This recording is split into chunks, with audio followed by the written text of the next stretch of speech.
নিজেদেরকে ভক্ত মনে করি না বাবা? একটু ভগবানকে সেবা দিই কি না দিই, মনে মনে ভাবি আমি ভক্ত। একটু নাম জপ করলে, একটু তিলক ধারণ করলে মনে করি আমি ভক্ত। অত সহজ নয়। ভক্ত বললেই ভক্ত হওয়া যায় না মা। যারা যুগ যুগ ধরে বনে জঙ্গলে তপস্যা করছে ভগবানের চরণ পাবার জন্য, তারা ভগবানের চরণ পাচ্ছে না, আর তুমি দিনে একবার ভগবানকে সেবা দিচ্ছ। তাও কি সেবা? কি সেবা দেন? নকুল দানা। দুটো নকুল দানা দিয়ে যদি মনে করেন যে আমরা ভক্ত হয়েছি, তাহলে মুশকিল। চাইবার বেলায় 16 আনা মায়ের কাছে আপনারা চেয়েছেন তো? মায়ের অঞ্জলি দেওয়ার সময় কি চেয়েছিলেন? ব্রাহ্মণ কি বলিয়েছিলেন আপনাদের? বলো, ধনং দেহি, বিদ্যাং দেহি, রূপং দেহি, যশং দেহি, জয়ং দেহি, আয়ুর দেহি, বলেছিলেন না? হ্যাঁ, সব দিয়ে যাও, দেহি দেহি দেহি, সব দাও। কিন্তু দেবার সময় দুটো নকুল দানা কি দুটো বাতাসা?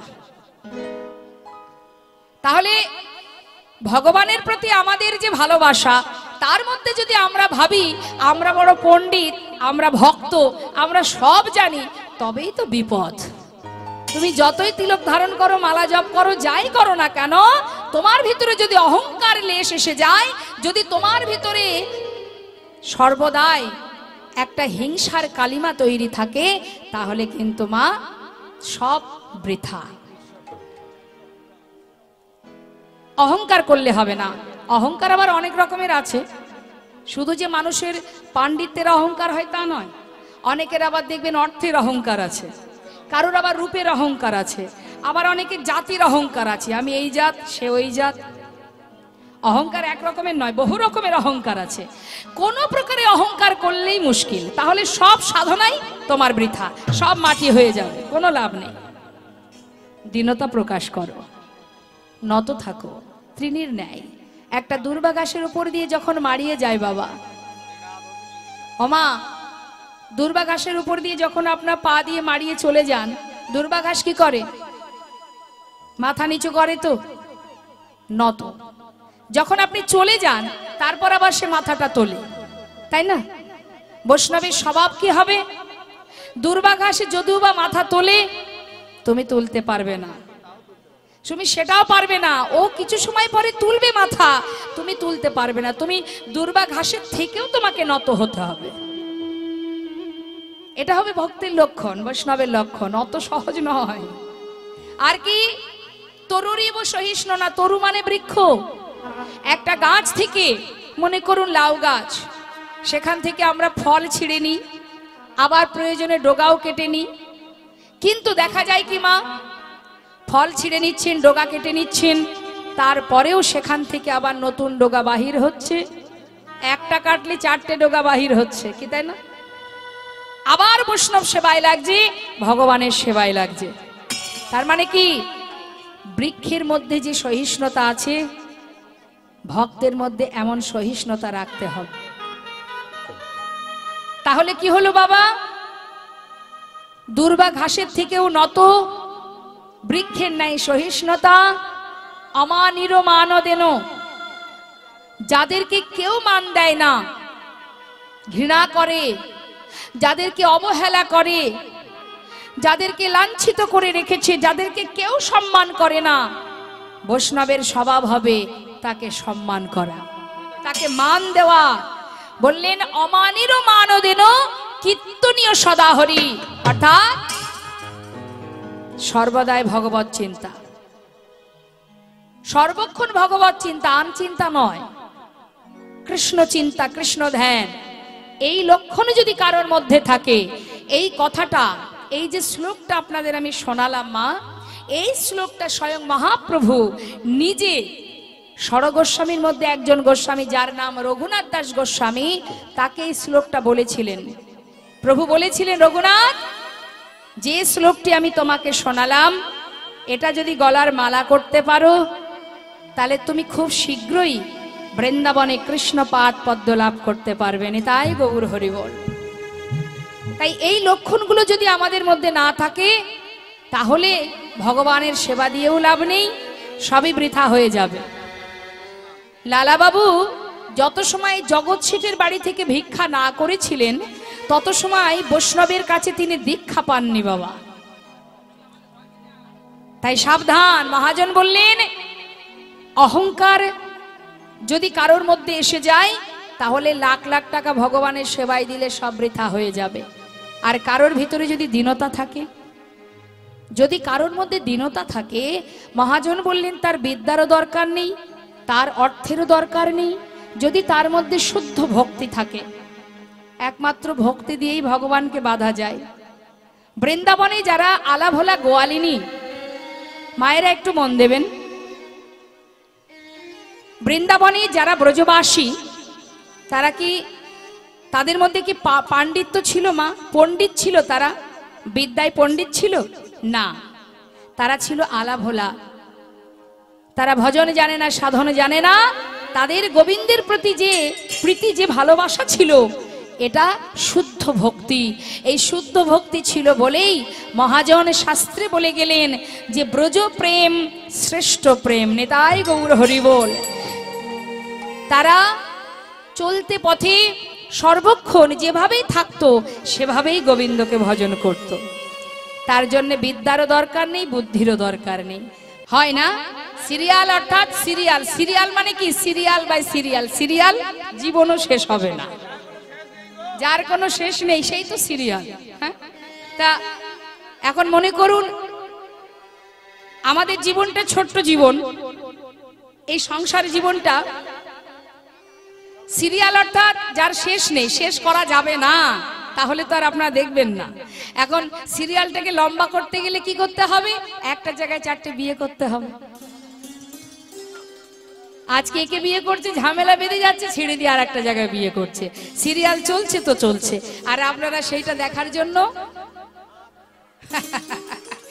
বাড়ির কর্তামশাই যতই ডাকুক বলে সারাদিন তোমার সংসারে খেটেছি, সিরিয়ালের সময় ডিস্টার্ব করবে না, তাহলে ঘর ছেড়ে বাপের বাড়ি চলে যাও। ভাত যা বলেছে, কি বিপদে আছে দাদা ভাই, বলছে আমাকে ভাত বেড়েও খেতে হয়। দেখুন অবস্থা। তা মায়েরা আপনাদের চরণ ধরে নিবেদন, যেদিকে মন বেশি দেবেন সে কিন্তু শক্তিশালী হবে। অর্থাৎ আপনার ভাবনা চিন্তা যেটা আপনি ভাববেন, সকালবেলা ঘুম থেকে উঠে একটু মন দেবেন কথার মধ্যে। সকালে ঘুম থেকে উঠে আপনার মাথায় অনেক রকম চিন্তা আসে, তো সবারই আসে, বাবাদেরও চিন্তা, আলাদা আলাদা চিন্তা সবার থাকে, কারোর বাইরের চিন্তা, কারোর ঘরের চিন্তা থাকে তো মা। তা ঘুম থেকে ওঠার পরে যদি আমাদের মাথায় 20 রকম চিন্তা ঢুকে যায়, তার ভিতরে 5টা চিন্তাকে 2-3টে আমি বলি। মনে করুন একটা চিন্তা করছেন যে সন্ধ্যা রাত 8টা থেকে আজ সরস্বতী মায়ের মন্দিরের সামনে একটা সুন্দর হরিবাসর হবে, কীর্তন হবে, আমরা কীর্তন শুনতে যাব। আপনারা হয়তো সকালেই ভেবেছেন কথাটা। যখনই ভেবেছেন আপনার চিন্তাটা ওইদিকে ঢুকে গেছে। কিছু সময় পরে আপনি আবার চিন্তা করছেন সিরিয়ালটা যেমন একটা জায়গায় আছে, যদি না দেখি তাহলে এতদিনের কষ্ট সব মাটি হয়ে যাবে, তাই না? কখনো কখনো সিরিয়ালের অভিনয়টা এমন এক জায়গায় থাকে, না দেখলে ভালো লাগে না, তাই তো? ঠিক বললাম তো? হ্যাঁ, তা সেটাও এই রাত্রি 8টার সময়। এই এক চিন্তা। আর এক চিন্তা, তাই তো আজ অমুকের বাড়িতে ছিল নাকি পার্টি, বলেছিল নিমন্ত্রণ আছে, যেতে হবে, বন্ধু বান্ধবরা সবাই মিলে খাওয়া দাওয়া হবে, বেশ মজাই হবে, পার্টি বলে কথা, কোন দিকে যাই চিন্তা হচ্ছে আপনার। একই রাত্রে একই সন্ধ্যাবেলা এতগুলো চিন্তা। এবার যে চিন্তাকে আপনি গুরুত্ব দেবেন সে শক্তিশালী হবে। আপনি যদি সিরিয়াল দেখেন, যদি মনে করেন কীর্তন শুনতে যাব না, সিরিয়ালটাই দেখি, সিরিয়াল দেখলে কি করে 4টে বিয়ে করতে হবে সে রাস্তা পাবেন, তাই না? আর যদি কেউ পার্টি করতে যায়, আজ এর বাড়ি পার্টি হবে, হ্যাঁ কালকে তোর বাড়ি পার্টি, বলছে শোন আজকে কিন্তু তোর বাড়ি খাওয়া দাওয়া করেছি, এবার কিন্তু ভাই তোর বাড়ি যাব। তার মানে কি মা, এক বাড়িতে পার্টি করতে গেল আবার আরেকদিন কোথায় হবে তারই আলোচনা শুরু হলো, অর্থাৎ সে শক্তিশালী হচ্ছে। কিন্তু আর যদি কেউ মনে করে আমি কীর্তন শুনতে যাব, ভগবানের নাম শুনবো, যখনই আপনার মনের মধ্যে এই ভাবনা আসবে তখনই আপনার আত্মার ভগবানের পরমাত্মার উভয়ের মিলন ঘটে যাবে। আপনি কীর্তন শুনতে আসবেন, কৃষ্ণ নাম শ্রবণ করতে করতে হৃদয় মাঝে একটুখানি যদি কৃষ্ণ প্রেম জেগে ওঠে, আবার হয়তো আপনার মনে হবে কোথাও যদি কীর্তন হয় আমি আবার যাব, এত ভালো লেগেছে মনে হবে আপনার, তাই না? অর্থাৎ আপনার কিন্তু ধীরে ধীরে ভক্তি পথে আপনার মনোভাবনা, আপনার চিন্তাকে শক্তিশালী করছেন আপনি। আর যতই আপনি এই পথে যাবেন, সঙ্গের সাথী কে হবে? অনাদি আদি গোবিন্দ নিতাই গৌর হরিবোল হরিবোল, সে আপনার সহায় হবে যদি আপনি সেই পথে অগ্রসর হন। তাই চিন্তা ভাবনাটাকে ঠান্ডা রেখে আমাদের সিদ্ধান্ত সঠিক নিতে হবে। আমরা নবদ্বীপে এসেছি এটা ভুলে গেলে হবে না, কেমন? তাহলে নদিয়ার মাঝে আমার গৌর সুন্দর, আসতে বাবা, রাধা কৃষ্ণ মিলিত তনু গৌর হরি, তিনি কলিজীবকে উদ্ধার করার জন্য তিনি ধরায় এসেছেন গৌর রূপে, তাই তো? গৌর রূপে এসে তিনি কি করেছেন? নিজে আচরণ করেছেন, জীবকে শিখিয়েছেন, হরিনাম দিয়েছেন, সকলের হাতে ধরে পায়ে ধরে হরিনাম দিয়েছেন। আজ করুণাময় গৌর সুন্দর তিনি শ্রীধাম নবদ্বীপের মাঝে পথে পথে, ঘাটে ঘাটে, মাঠে মাঠে হরিনাম করতেন বলে নবদ্বীপের বড় বড় পণ্ডিতের দল, সেই সময়ে যারা পণ্ডিত ছিলেন, ব্রাহ্মণ পণ্ডিত, তর্কলঙ্কার, বাচস্পতি, ন্যায়রত্ন, বিদ্যারত্ন, এক একজন বড় বড় পণ্ডিত ছিলেন বাবা নবদ্বীপে মা মহাপ্রভুর সময়ে। এই যে বড় বড় পণ্ডিতের দল, তারা নিমার এই হরিনামটা কিছুতেই মেনে নিত না, তারা সহ্য করতে পারত না। কারণ গৌর হরি সবাইকে একটা কথাই বলতো যে এত কষ্ট করে তোমরা পূজা অর্চনা করছো, সারাদিন ধরে পূজার আয়োজন করছো, এত কিছু করতে হবে না, সবাই যদি দুটি বাহু তুলে একবার হরিনাম করতে পারো, হরিবোল বলতে পারো, তাতেই তোমরা উদ্ধার হয়ে যাবে, নিতাই গৌর হরিবোল। কিন্তু ব্রাহ্মণ সমাজ রেগে উঠলেন, এত বড় সাহস! হ্যাঁ, জগন্নাথ মিশ্রের ওই পুত্র, ওই কুপুত্র নিমাই, সে কিনা সবাইকে বলে হরিনাম করো, হরিনাম করলে উদ্ধার হয়ে যাবে। হ্যাঁ, এত বড় সাহস! না না, আমরা মেনে নেব না। আমরা এত কষ্ট করে সারা দিন খেটে আমরা পূজা অর্চনা করি, সেখান থেকে যা পাই তাতে সংসার চলে যায়, আর ওই নিমাই বেটা কুলাঙ্গার, সে কিনা সবাইকে বলে এইভাবে পূজা পার্বণ করতে হবে না, দুবাহু তুলে হরিবোল বলো। আমরা মেনে নেব না, নিতাই গৌর হরিবোল। তাদের মধ্যে একটা চিন্তা বেঁধে গেল। এদিকে আমার গৌর সুন্দর তিনি শ্রীবাসের অঙ্গনে ভক্তগণকে সঙ্গে করে নিয়ে মনের আনন্দে হরিনাম করছে। শ্রীবাসের ঘরে হরিনাম গাইছেন গৌর হরি, পার্ষদগণকে নিয়ে আমরাও একটু গাইবো তার সাথে, কেমন? আমরাও তো তার ভক্ত, তাহলে প্রভু যখন নাম করছে আমরাও করব। দেখে হাত তুলুন। বাহ, প্রত্যেকে তুলেছেন তো? বেশ, বলুন আমার সাথে। আমি গাইবো, আমি যখনই শেষ করব আপনারা গাইবেন মহামন্ত্র। হরে কৃষ্ণ হরে কৃষ্ণ কৃষ্ণ কৃষ্ণ হরে হরে, হরে রাম হরে রাম, রাম রাম হরে হরে, হরে কৃষ্ণ বলুন হরে।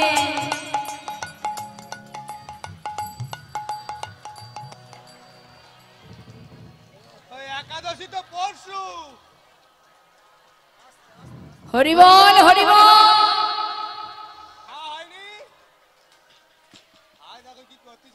এইভাবে বিড় বিড় করে কেউ হরিনাম করে? হরিনাম করতে গেলে উচ্চস্বরে করতে হয়। হরিনাম সংকীর্তন, অর্থাৎ যে নাম সকলে একসঙ্গে গাওয়া হয় তাহাকে বলা হয় হরিনাম সংকীর্তন। তো সবাই মিলে একসঙ্গে উচ্চস্বরে গলা ছেড়ে হরিনাম করুন। এইভাবে চেপে রেখেছেন, কৃপণতা করছেন কেন? ভগবানের সেবায় কৃপণতা করতে নেই। এদিকে ঝগড়া হয়, ঝগড়া হয়, এদিকে ঝগড়া করেন মায়েরা। তখন যদি পাশের ব্যক্তির সঙ্গে ঝগড়া হয়, এত জোরে চিৎকার করে বাড়ির কর্তা মশাই যদি বলে আরে আস্তে আস্তে আস্তে, আপনারা শোনেন তাই না? হ্যাঁ, ঝগড়ার সময় কিন্তু বলতে হয় না যে আস্তে বলো আস্তে করো। হরিনামের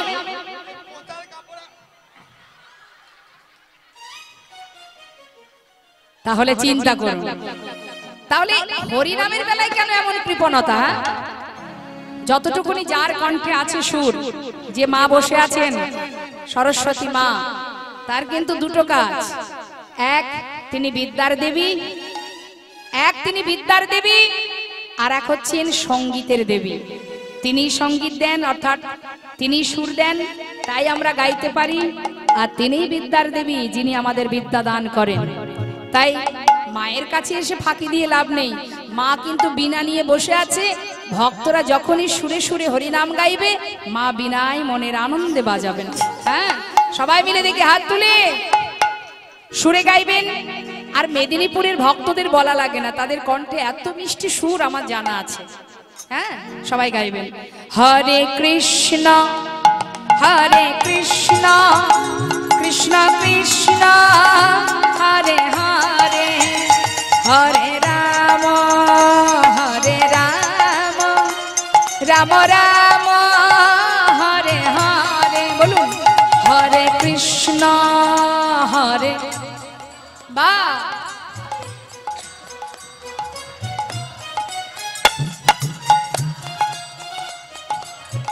বাবা হরিব। হরে কৃষ্ণ কৃষ্ণ কৃষ্ণ হরে হরে, হরে রাম রাম রাম হরে হরে, হরে কৃষ্ণ। বাহ,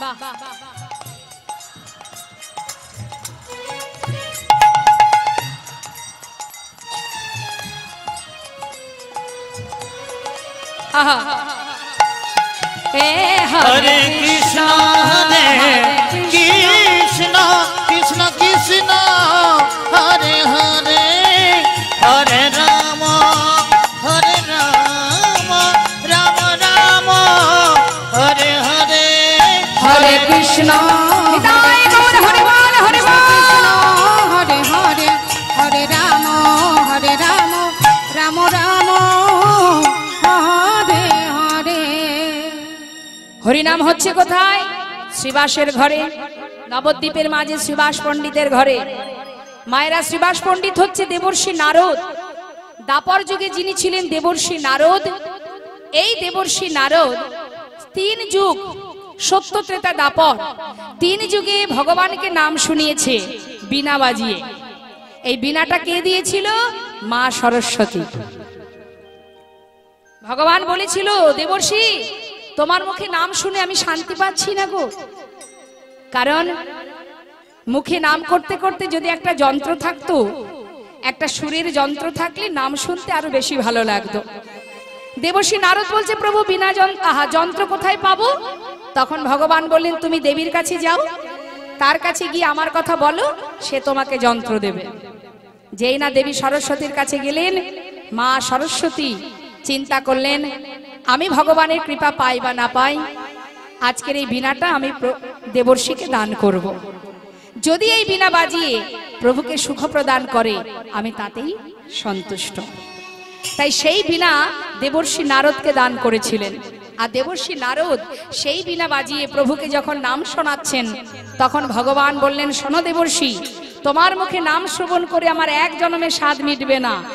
তুমি 3 জন্ম আমাকে নাম শোনাবে, 4র্থ জন্মে আমি তোমাকে নাম শোনাবো। 4র্থ জন্ম অর্থাৎ কলিযুগ, সেই দেবর্ষি নারদ হলো শ্রীবাস পণ্ডিত, যার ঘরে সর্বদাই মহাপ্রভু হরিনাম কীর্তন করছেন। তাই গৌর হরিব, মনের আনন্দে নাম চলছে সারা রাত্রি ধরে। এদিকে কি হলো মা, নবদ্বীপের বড় বড় পণ্ডিতের দল, তারা সকলে একসঙ্গে জোট বেঁধে বলা বলি করতে লাগলেন, চলবে না, এত বড় সাহস, হরিনাম দিয়ে সবাইকে পাগল করছে, আমাদের পূজা পার্বণ সব লাঠি তুলে দিয়েছে, এত বড় সাহস। ওই নিমাই বেটা, সেদিন যাকে নিম গাছের গোড়ায় হতে দেখলাম, সে এইভাবে আমাদের সমস্ত কাজে বাধা দিচ্ছে, কিছুতেই মেনে নেব না। কি আছে, হ্যাঁ, ওর মধ্যে কি আছে? সারা রাত ধরে সবাইকে নিয়ে কীর্তন করছে, কিছুতেই মেনে নেব না। সবার মধ্যে আলোচনা হচ্ছে, তার মধ্যে ন্যায়রত্ন আর বিদ্যারত্ন বলা বলি করছে, শোন ভাই, একটা কাজ করি, এই শোন। বিদ্যারত্ন বলছে, আমি এক কাজ করবো, এইভাবে হবে না। ওই যে জগন্নাথ মিশ্রের কুপুত্র নিমাই, ওই যে শ্রীবাসের ঘরে বসে বসে হরিনাম করছে, ওই নাম বন্ধ করার একটা রাস্তা আমার কাছে আছে। শোন, ওকে ওকে যদি নাম বন্ধ করতেই হয়, আমি ওই শ্রীবাসের ঘরের দরজার সামনে একটা লাঠি নিয়ে দাঁড়িয়ে থাকবো। বিদ্যারত্ন বলছে, আমি লাঠি নিয়ে দাঁড়িয়ে থাকবো, যেই ওই নিমাই বেটা শ্রীবাসের ঘর থেকে দরজা খুলে বাইরে পা রাখবে, আর সঙ্গে সঙ্গে ওই নিমাইয়ের মাথার সোজাসুজি করে লাঠিটা দিয়ে দেব, জনমের মতো হরিনাম চুকে যাবে। ন্যায়রত্ন বলছে, বিদ্যারত্ন, তুমি যে কথাটা বললে যে নিমাইয়ের মাথা সোজাসুজি করে লাঠি দিয়ে মারবে, জনমের মতো হরিনাম বন্ধ হবে, সেও চলে যাবে। বলি, শোনো, পারবে না। কেন জানো? ওই যে নিমাই খুব একটা ভালো নয়। কে বলে গৌরাঙ্গ ভালো ভালো রে, কে বলে গৌরাঙ্গ ভালো ভালো রে, কে বলে গৌরাঙ্গ ভালো, বাহিরে ওহা সোনার বরণ, ভিতরে ওহার কালো, বাহিরে ওহার ওই সোনার বরণ, ভিতরে ওহার কালো। নানা নিমাই ছেলেটি ভালো নয় গো,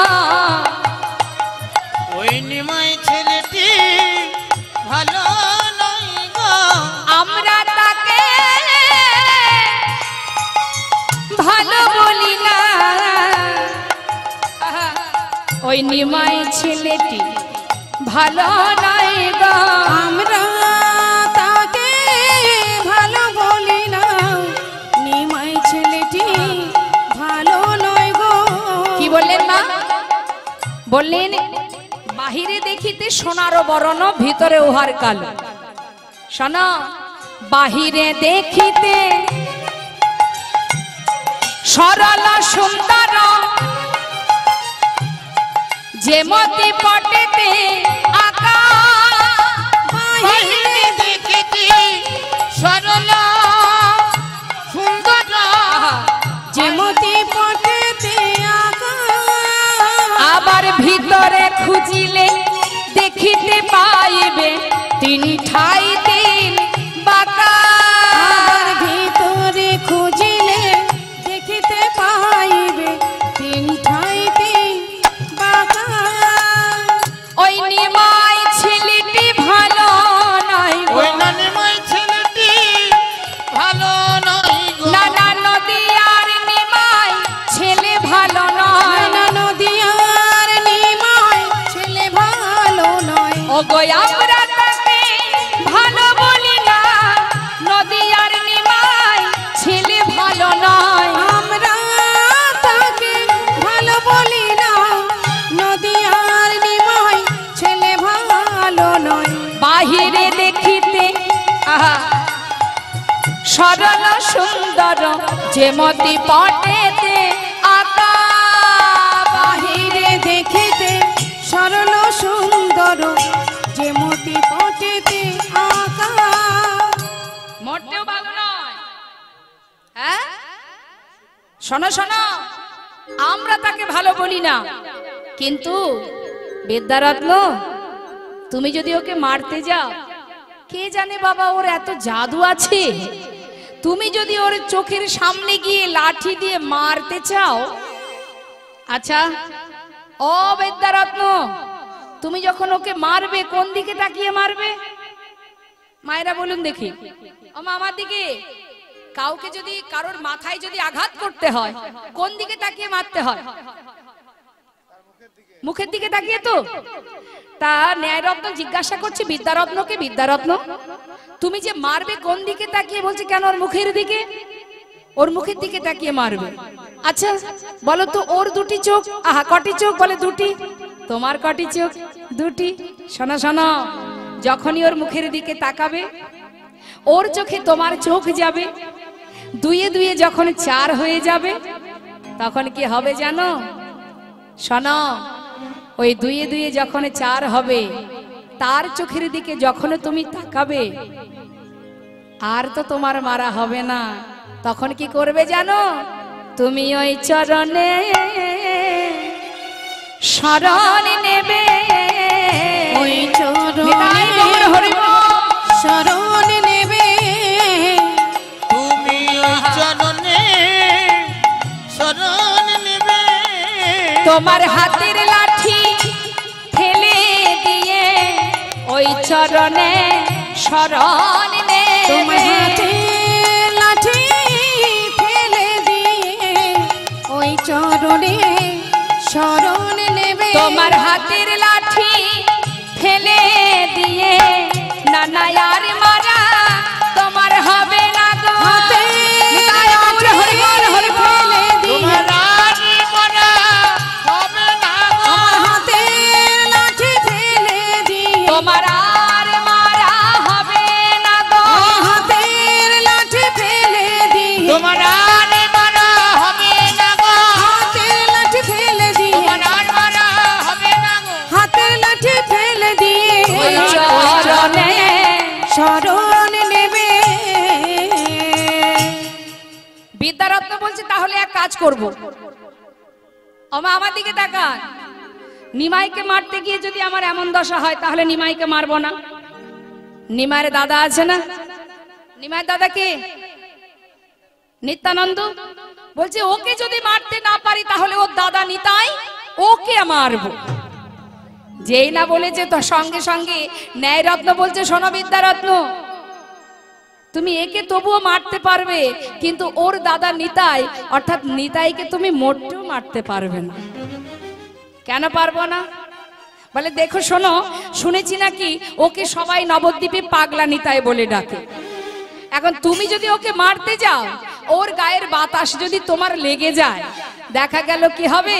তুমি ওই পাগলা নিতাইয়ের মতো ধেই ধেই করে নাচতে শুরু করে দিয়েছো। হবে না, ওদেরকে মারা যাবে না। তাহলে উপায়? সবাই মিলে আলোচনা করছে।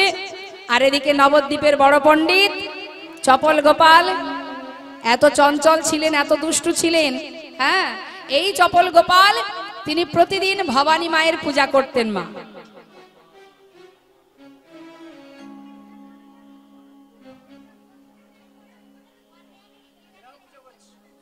নিতাই গৌর হরি বল।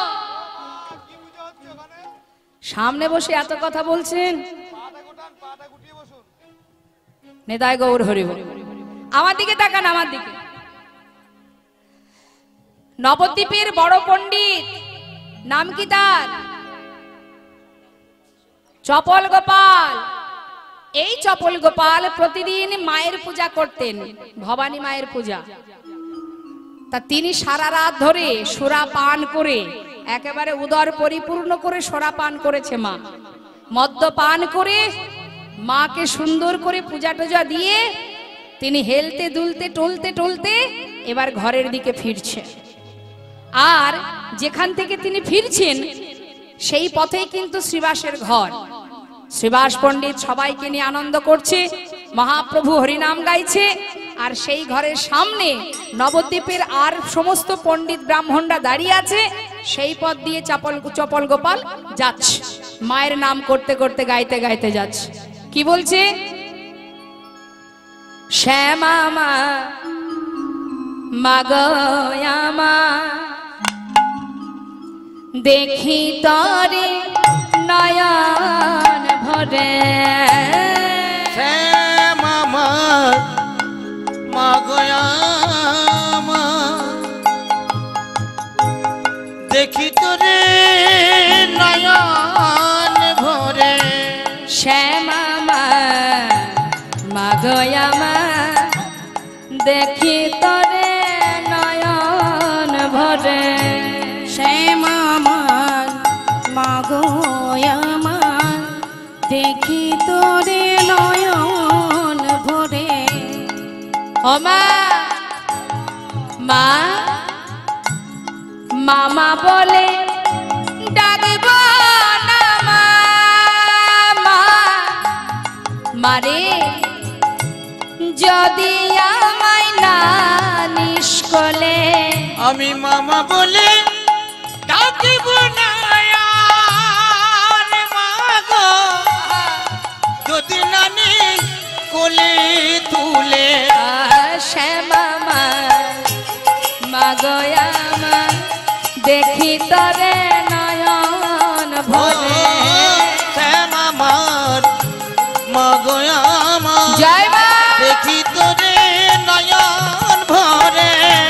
শ্যামা আমার মাগো আমার দেখি তোরে নয়ন ভরে। দেখতে মাতর রূপটি কালো মা, ওই কালো রূপে জগতালো। দেখতে মাগো তোর রূপটি কালো মাগো, ওই কালো রূপে জগৎ আলো। তাই তো মাতর মনটি ভালো, আর তাই তো মাতর মনটি ভালো। মা তাই তো মাতর মনটি ভালো। তাই তোমার তোর মনটি ভালো। সবাই ডাকে মামা বলে।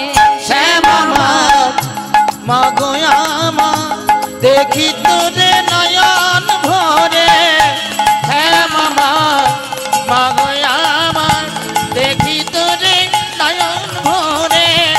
শ্যামা মার মাগয়ামা জয় মা। তোরে নয়ন ভরে। এদিকে যারা জটলা পটলা করছে নিমাইয়ের হরিনাম বন্ধ করার জন্য, হঠাৎ চপল গোপালকে আসতে দেখি সবাই বলা বলি করছে, দাঁড়াও দাঁড়াও দাঁড়াও দাঁড়াও, ওই দেখো আমাদের নবদ্বীপের বড় পণ্ডিত আসছে। এদিকে চপল গোপাল মায়ের গান গাইতে গাইতে এসে দেখছে সবাই দল বেঁধে দাঁড়িয়ে আছে। কে তোমরা? আচ্ছা বুঝেছি, ওই শ্রীবাসের ঘরে জগন্নাথের কুপুত্র হরিনাম করছে, সেটা শোনার জন্য তোমরা বাইরে দাঁড়িয়ে আছো। লুকিয়ে লুকিয়ে শোনার কি আছে? আমাকে বলো না, আমি শ্রীবাসকে বলি দরজা খুলে দিক, তোমরা ভিতরে গিয়ে কীর্তন শোনো। আমরা কীর্তন শুনতে আসিনি, তাহলে কি করতে এসেছো? কীর্তন বন্ধ করার জন্য এসেছি। বন্ধ করার জন্য? হ্যাঁ শোনো পণ্ডিত বাবু, পণ্ডিত মশাই, এই সবাই গোটা নবদ্বীপে সবাই বলে ওর মতো পণ্ডিত নাকি আর কেহ না। আমরা তো আপনাকে মানি, আপনাকে সম্মান করি, আপনি নবদ্বীপের বড় পণ্ডিত, আর সবাই কিনা বলে ওই কুপুত্র নিমাই ও নাকি নবদ্বীপের বড় পণ্ডিত। সবাইকে হরিনাম দিয়ে পাগল করছে, আমাদের সারা দিনের পূজা পার্বণ সব লাটে তুলে দিয়েছে। আমরা কি করে ছেলে পুলি নিয়ে দিন কাটাই বলুন দেখি? চপল গোপাল বললেন, এই কথা? আমি নবদ্বীপের বড় পণ্ডিত, আমার উপরে নিমাই পণ্ডিত? বেশ, চিন্তা করো না, ওর গান বন্ধ করা, ওই কীর্তন বন্ধ করার ব্যবস্থা আমি করে দেব। যাও যাও যাও। চিন্তা করো না, বলি শোনো, আমাকে ভরসা করো, তোমাদের কিচ্ছু করতে হবে না, যা করার আমি করব। পারবেন তো?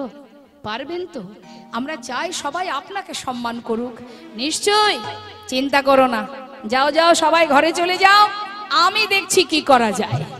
বিলম্ব না করে সবাই চলে গেল বাবা। এবার চপল গোপাল আবার ফিরে গেলেন ভবানী মায়ের মন্দিরে। মায়ের যত পূজার সজ্জা, আতপ, তন্ডুল, জবা, চন্দন যা ছিল, মদের ভাণ্ড, ছাগ, মুন্ড সব নিয়ে এলো। নিয়ে এসে ওই রাত্রে শ্রীবাসের ঘরের সামনে সব ছড়িয়ে ছিটিয়ে রেখে দিলেন মা। পরম বৈষ্ণব শ্রীবাস পণ্ডিত তার ঘরের সামনে যখন এইভাবে ভবানী মায়ের পূজার জিনিস ছড়িয়ে রাখলেন, আর ছাগ মুন্ডুটাকে দরজায় ভালো করে বেঁধে দিলেন, অট্টহাসি হাসতে শুরু করলেন, আর মনে মনে বলতে লাগলেন, সকাল হতে না হতে যখন কিনা সবাই এই নবদ্বীপের বৈষ্ণব সমাজ এই ঘরের সামনে দিয়ে গঙ্গা স্নানে যাবে, সবাই যখন দেখবে ভবানী মায়ের পূজার সজ্জা ছড়ানো, তারা সবাই দেখে ওই নিমাই বেটাকে, ওই শ্রীবাসকে অভিশাপ দেবে যে এই ঘরে কীর্তন হয় নাকি অন্য কিছু কুকর্ম হয়। আজ বুঝবে মজা, জগতে সবাই ওই নিমাইকে ঘৃণা করবে। মনের আনন্দে অট্টহাসি হাসতে হাসতে সবকিছু ছড়িয়ে ছিটিয়ে চলে গেল চপল গোপাল। কিন্তু মা, যিনি অন্তর্যামী, যিনি এখানে থাকেন, জেনে রাখবেন, ভগবানের চোখের ফাঁকি কেউ জগতে দিতে পারবে না, কারণ তারই সৃষ্টি এই ধরিত্রী। এই পৃথিবীতে এই জগৎ জীব, এই যে জীব জগৎ, জড় জগৎ, এটা তো তারই সৃষ্টি, এই প্রকৃতি তারই সৃষ্টি। অর্থাৎ তিনি আমাদেরকে খেলাচ্ছেন, চালাচ্ছেন, তাই আমরা চলছি। সকলের হৃদয় মন্দিরে পরমাত্মা রূপে তিনি বসে আছেন। তুমি সবার ফাঁকি দিতে পারবে, তার ফাঁকি দিতে পারবে না। তুমি যেমন কর্ম করবে ফল তোমাকে তেমনই পেতে হবে, জানতেও হয় অজান্তেও হয়। অনেকে বলে না জেনে বিষ পান করলে তাতে কোনো বিষের ক্রিয়া দেখা দেয় না, মানে কোনো পাপ হবে না। বিষ পান না জেনে বিষ পান করলেও নাকি হজম হয়ে যায়, তাই কি হয়? হ্যাঁ, না জেনে কারেন্টে হাত দিলে মানুষ মরে যায় কেন? না জেনে আগুনে হাত দেবেন, দেখবেন তো আগুন ছেড়ে দেয় কিনা? ছাড়বে? ছাড়বে না। দেখছেন তো, পেপারে খবরে দেখছেন তো, ভুল করে কারেন্টে পা পড়ে গেছে, শর্ট লেগেছে, মারা গেছে। সে তো আর ইচ্ছা করে করতে যায়নি, না জেনে করেছে। তাহলে আমাদের একটা ভুল ধারণা আছে, না জেনে বিষ পান করলেও নাকি হজম হয়ে যায়। এটা একেবারে ভুল ধারণা। যার যেটা ক্রিয়া সে কিন্তু দেখা দেবেই দেবে। কালিদহের বিষ জল পান করেছিল কে? কৃষ্ণের সখারা। তারা কিন্তু জানতো না যে কালিদহের জলে বিষ মেশানো আছে, তারা না জেনে পান করেছিল। তাহলে তো বিষের ক্রিয়া দেখা নাই দিতে পারত। কেন তারা বিষের ক্রিয়ায় সবাই কালিদহের তীরে মূর্ছা গিয়েছিলেন? ছেড়ে দিতে পারত কিনা? ছাড়েনি। তাই মা জেনে রাখবেন, জেনে শুনে পাপ করলেও পাপ, না জেনে করলেও পাপ। জানতেও অপরাধ, অজান্তে করলেও অপরাধ। আজ চপল গোপাল যে কর্মটা করেছে সে জানে না। অন্তর্যামী অন্তরে জানতে পারলেন, মনে মনে বললেন বেশ, মৃদু মৃদু হাসলেন, মুখে কিচ্ছু না বলে শ্রীবাস পণ্ডিতকে বললেন, শ্রীবাস বলো প্রভু। শোনো শ্রীবাস, আজ আর আমি হরিনাম করব না, আমার মায়ের জন্য প্রচন্ড মন খারাপ করছে। তুমি এক কাজ করো, দরজা খুলে দাও, আমি মায়ের কাছে যাব। যেই না বলেছে গৌর হরি, সঙ্গে সঙ্গে মা শ্রীবাস পণ্ডিত বলছে, ঠিক আছে প্রভু, তুমি বসো, আমি দরজা খুলে আসি।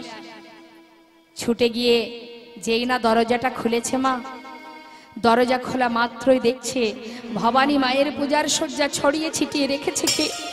চিৎকার করে শ্রীবাস পণ্ডিত বলে উঠলেন, কে কে তুমি? এমন কুকর্ম করেছো? ওগো তুমি কে? হরি বল। আমার সামনে এসে দাঁড়াও। আমার ঘরের সামনে মায়ের পূজার সজ্জা নিয়ে এমন কর্ম কে করে গেলে? আমাকে একবার বলে যাও। আমি তো জানতে কখনো কারোর কাছে অপরাধ করিনি, তবে তুমি কে? একবার আমার সামনে এসো। কে করলে তুমি এমন কাজ? একটুখানি ভোর ভোর হয়েছে মা, বৈষ্ণবগণ যাচ্ছে সবাই স্নান করতে। হঠাৎ শিবাসের ঘরের সামনে ভবানী মায়ের পূজার জিনিস দেখে সবাই বলে উঠলেন, ছি ছি ছি ছি ছি, পরম বৈষ্ণব শিবাস পণ্ডিত, তার ঘরের সামনে এমন কুকর্ম কে করেছে? আমরা তাকে অভিশাপ করব। যেই না সকলে পইতে হাত দিয়ে অভিশাপ করতে যাবে, কোন কোন বৈষ্ণবে মস্তকের শিখায় হাত দিয়ে অভিশাপ করতে যাবে, এমন সময় শিবাস পণ্ডিত বললেন, শান্ত হও বৈষ্ণবগণ, তোমরা অভিশাপ করো না। দেখো, আমি জানি না কে এমন কর্ম করেছে আমার ঘরের সামনে। আমি তো কোনোদিন কারোর কোনো ক্ষতি করিনি, তবে জানো বৈষ্ণব, আমার মনে হয় যে ব্যক্তি এমন কর্ম করেছে সে বড় চতুর। সে আমার ঘরে এমন কর্ম করে জানিয়ে গেছে, শ্রীবাস, শুনেছি তোমার ঘরে পতিত পাবন গৌর হরি, যিনি পতিতকে উদ্ধার করে দেয়, যিনি পাষণ্ডকে উদ্ধার করে দেয়, শুনেছি সে তোমার ঘরে হরিনাম করে। তুমি পরম বৈষ্ণব শ্রীবাস, তোমার ঘরের সামনে এমন কুকর্ম করে আজ আমি তোমায় জানিয়ে গেলাম। এই নবদ্বীপের মাঝে এখনো আমার মতো পতিত পড়ে আছে। তুমি তোমার ঘরে গৌর হরিকে বলে আমার মতো পতিতকে উদ্ধার করে দিও শ্রীবাস। তোমরা ওকে অভিশাপ করো না, আমি আশীর্বাদ করি ওর মনোবাঞ্ছা যেন পূর্ণ হয়। নিজে হাতে শ্রীবাস পণ্ডিত সমস্ত কিছু পরিষ্কার পরিচ্ছন্ন করে যেই না ভিতরে প্রবেশ করেছে, গৌরহরি জিজ্ঞাসা করছে, শ্রীবাস, দরজা খুলতে তোমার দেরি হলো কেন? দয়াময়, সকালবেলা পথের ধারে দাঁড়িয়েছিলাম, কত বৈষ্ণব কত ব্রাহ্মণ তারা এই রাস্তা দিয়ে সবাই গঙ্গা স্নানে যাচ্ছিল। আমি একটু দরজায় দাঁড়িয়ে বৈষ্ণব দর্শন করছিলাম। প্রভু আসল সত্যটা কিন্তু গোপন করে দিলেন, যেহেতু তিনি প্রকৃত বৈষ্ণব। মহাপ্রভু মনে মনে চিন্তা করলেন, শ্রীবাস, তুমি প্রকৃত বৈষ্ণব বলে প্রকৃত সত্যটাকে গোপন করলে, কিন্তু তুমি যে সত্যটাকে আজ গোপন করেছো, এই সত্যটা একদিন জগতের সবাই জানতে পারবে, এই আমি তোমাকে জানিয়ে গেলাম। মনে মনে বললেন, মা, জগতের সবাই জানবে সেই আসল সত্যটা, যেটা আজ তুমি গোপন করলে। কোনো কথা না বলে প্রভু আমার ভক্তগণকে সাথে করে নিয়ে ঘরে ফিরে এলে। যেই না ঘরে ফিরে এলো, মায়ের হাতে তৈল নিয়ে চললেন স্নান করতে। এদিকে চপল গোপালের কি অবস্থা বাবা, সে সারা রাত ধরে অট্টহাসি হাসতে হাসতে শ্রীবাসের ঘরে এমন কুকর্ম করে ঘরে চলে গেল। প্রভাত হতে না হতেই শ্রীবাসের চাপাল গোপালের সর্ব অঙ্গ জ্বলতে শুরু হলো। অসহ্য জ্বালা। কি হলো আমার, আমার সারা গা কেন জ্বলে যাচ্ছে, এমন অসহ্য যন্ত্রণা কেন হচ্ছে, কি হলো আমার? নিস্তারিণী, নিস্তারিণী, একটিবারে শোনা, দেখো না নিস্তারিণী, আমার সারা শরীর কেন জ্বলে যাচ্ছে, কেন আমার এমন অসহ্য যন্ত্রণা হচ্ছে?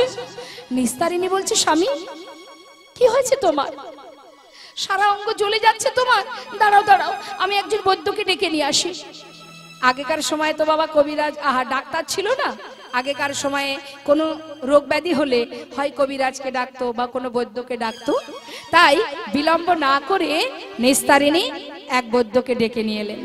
এসে বলছে, বৈদ্যমশাই একটু দেখুন না আমার স্বামীর কি হয়েছে, কেন উনি এমন ছটফট করছে, দেখুন না কি হয়েছে। বৈদ্যমশাই ভেতরে প্রবেশ করে চপল গোপালের সারা শরীর দর্শন করে চমকে উঠলেন। যেই না চমকে উঠেছে, সঙ্গে সঙ্গে জিজ্ঞাসা করছে নিস্তারিণী, বৈদ্যমশাই কি হয়েছে আমার স্বামীর, একটু বলুন না কি হয়েছে। মা বলবো, বলুন কি হয়েছে আমার স্বামী, আপনি কোনো কিছু ওষুধ না দিয়ে চলে যাচ্ছেন কেন, বলুন কি হয়েছে।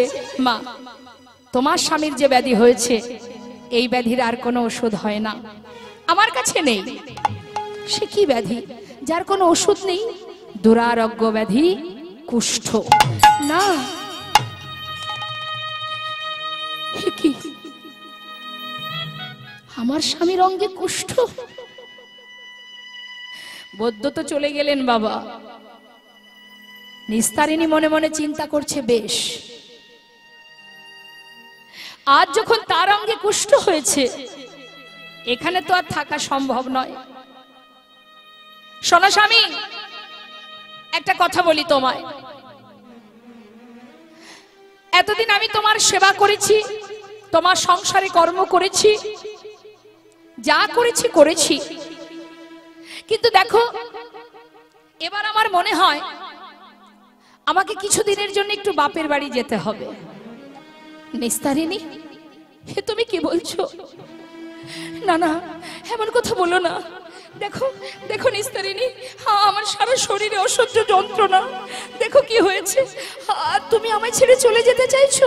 হ্যাঁ, কতদিন আমি তোমায় বলেছিলাম স্বামী এমন করে বৈষ্ণব চরণে অপরাধ করো না, শুনেছো কোনোদিন আমার কথা?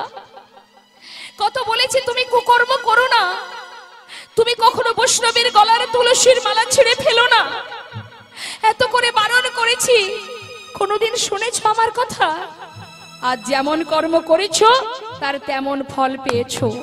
তাই জেনে রাখো স্বামী, আমিও বহুদিন ধরে ভাবছিলাম বাপের বাড়ি যাব, তা এবার আমায় চলে যেতে হবে, আমি আর থাকতে পারবো না। হরিবল হরিবল। সুখের দিনে স্বামী ছিলেন, দুঃখের দিনে নেই। আজ নিস্তারিণী স্বামীকে ত্যাগ করে চলে যেতে চাইছে, কেন? তার অঙ্গে কুষ্ঠ হয়েছে। নিস্তারিণী, তুমি যদি চলে যাও তাহলে আমি কাকে নিয়ে থাকবো? কে আমাকে খোদায় দুটো অন্ন দেবে? কে আমাকে পিপাসায় জল দেবে? নিস্তারিণী, তুমি চলে যেও না। দেখো স্বামী, কিছু সময় চিন্তা করে মনে মনে ভাবছে, এই অবস্থায় যদি আমি এক্ষুনি চলে যাই, না জানি গ্রামবাসী কত লোকে কত কি বলবে। তাহলে এক কাজ করা যাক। বলছি স্বামী শোনো, তোমায় একটা কথা বলি, শোনো, তুমি যখন বলছো আমি তোমার ঘরে থাকবো, তবে আমার একটা শর্ত আছে। কি শর্ত? যখন কোনো ব্যক্তি বিপদে পড়ে না মা, সেই সময় তাকে যাই বলা হয় সে তো মানতে বাধ্য। আজ যে সে বিপদে পড়েছে, কে দেখবে তাকে এই অবস্থাতে? স্ত্রী বলে উঠলেন, নিস্তারিণী, আমি তোমার কথা মতো তোমার সংসারে থাকতে পারি, তবে আমার একটা শর্ত আছে। সেটা কি? তুমি আর এই ঘরে থাকতে পারবে না। এই যে সাধের সুন্দর এই ঘরটি তুমি তৈরি করেছো, যেহেতু তোমার অঙ্গে কুষ্ঠ হয়েছে, এ রোগের তো কোনো ওষুধ নেই, তাই তোমাকে আর এই ঘরে রাখতে পারবো না। যদি তুমি আমার কথা শুনে ওই গোয়াল ঘরে তুমি থাকো, তাহলে আমি তোমার সংসারে থাকবো। আরেকটি শর্ত, এত এত নামি দামি বাসন আছে, সোনার থালা, এই সোনার থালায় করে যদি তোমায় খেতে দিই, সেই থালা তো আর ঘরে তুলতে পারবো না। পারবো? যেহেতু তোমার গায়ে কুষ্ঠ হয়েছে, ওই থালা তো আর ঘরে তুলতে পারবো না। কোনো কাজের যে যারা কাজের লোক, তাদেরকে যদি বলা হয় যে এই থালাটা মেজে দাও, সেও মাজবে না। তাহলে আজ থেকে তুমি আর সোনার থালা কাঁসার থালায় খেতে পারবে না। যদি অন্ন খেতে চাও তোমাকে কলার খোলাই করে খেতে দেব, কলার পাতাই করে খেতে দেব। আর একটা শর্ত কি, যদি পিপাসায় জল চাও কোনো পাত্রে করে জল দিতে পারবো না, কারণ সেই পাত্রটা আমি আর ঘরে তুলতে পারবো না, তাই নারকেলের মালাই করে জল দেব। যদি তুমি মানো তবে থাকবো, না হলে এখনই লোটা কম্বল গুটিয়ে বাপের বাড়ি চলে যাও। হরি বল। এই কথা শুনে সারা অঙ্গে কুষ্ঠ, অসহ্য যন্ত্রণা, মা আর পারছে না। দিনে দিনে কুষ্ঠ বাড়তে শুরু হচ্ছে। নিস্তারিণী, বেশ তাই হবে নিস্তারিণী, আমি আর এই ঘরে থাকবো না। এই স্বাদের সংসার আমি তৈরি করেছি, এই সংসারে আমি আর থাকবো না। আমি তোমারই কথা মতো গোয়াল ঘরে থাকবো, তবুও তো খোদায় দুটো অন্ন পাবো, পিপাসায় একটু জল পাবো। নিস্তারিণী, তুমি যেও না নিস্তারিণী। বেশ, কি করলেন বাবা? ধীরে ধীরে গোয়াল ঘরের মধ্যে একটি জায়গা করে স্বামীকে সেইখানে রেখে দিলেন। সাধের সোনার সংসার আমরা সবাই তৈরি করি মা। এত কষ্ট, এতদিন এত কষ্ট করে যে সংসার তৈরি হলো, আজ তার দুঃখের দিনে তার জায়গা হলো গোয়াল ঘরে। তাই গোয়াল ঘরের কোনায় বসে বসে চোখের জলে বুক ভাসিয়ে কাঁদছে, আর প্রভুকে ডেকে ডেকে বলছে, দয়াময়, আজ আমি বুঝতে পেরেছি। ভবানী মাকে ডেকে বলছে, মা, আজ আমি বুঝেছি হে জগতে আমার বলতে আর কেউ নেই। এই দারুণ সংসারে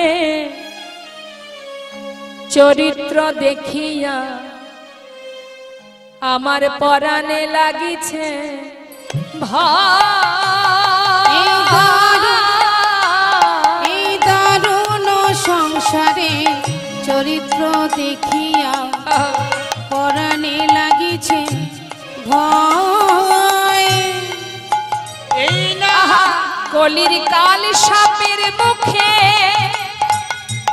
শুতিয়া রয়েছি, কলিকাল সাপের মুখে আমি শুতিয়া রহিনু। কলির কাল সাপের মুখে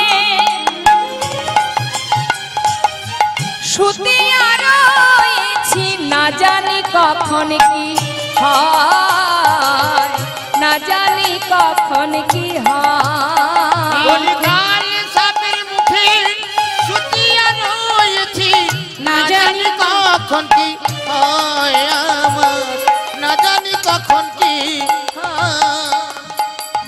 কি বলছে মা? কলির কাল সাপের মুখে শুতিয়া রয়েছি, না জানি কখন কি হয়। আমি মনের মরমে তোমারে সেবিনু, তেজিয়া বান্ধব ওই না মনের মরমে তোমার সেদিন তেজিয়া বান্ধব কথাটা কি বলছেন? মনেরও মরমে তোমারে সেবিনু, আমি তোমাকে ভালোবেসেছিলাম আপনজনকে ভুলে গিয়ে। আহা, মনের মরমে তোমারে সেবিনু, তেজিয়া বান্ধব মনের মরমে ওই না আমি তোমার তোমারে সেবিনু, তেজিয়া গন্ধ বলো। আবার কাছের ভরমে মানিক হারাইনো, ওই না কাছের ভরমে মানিক হারাইনু।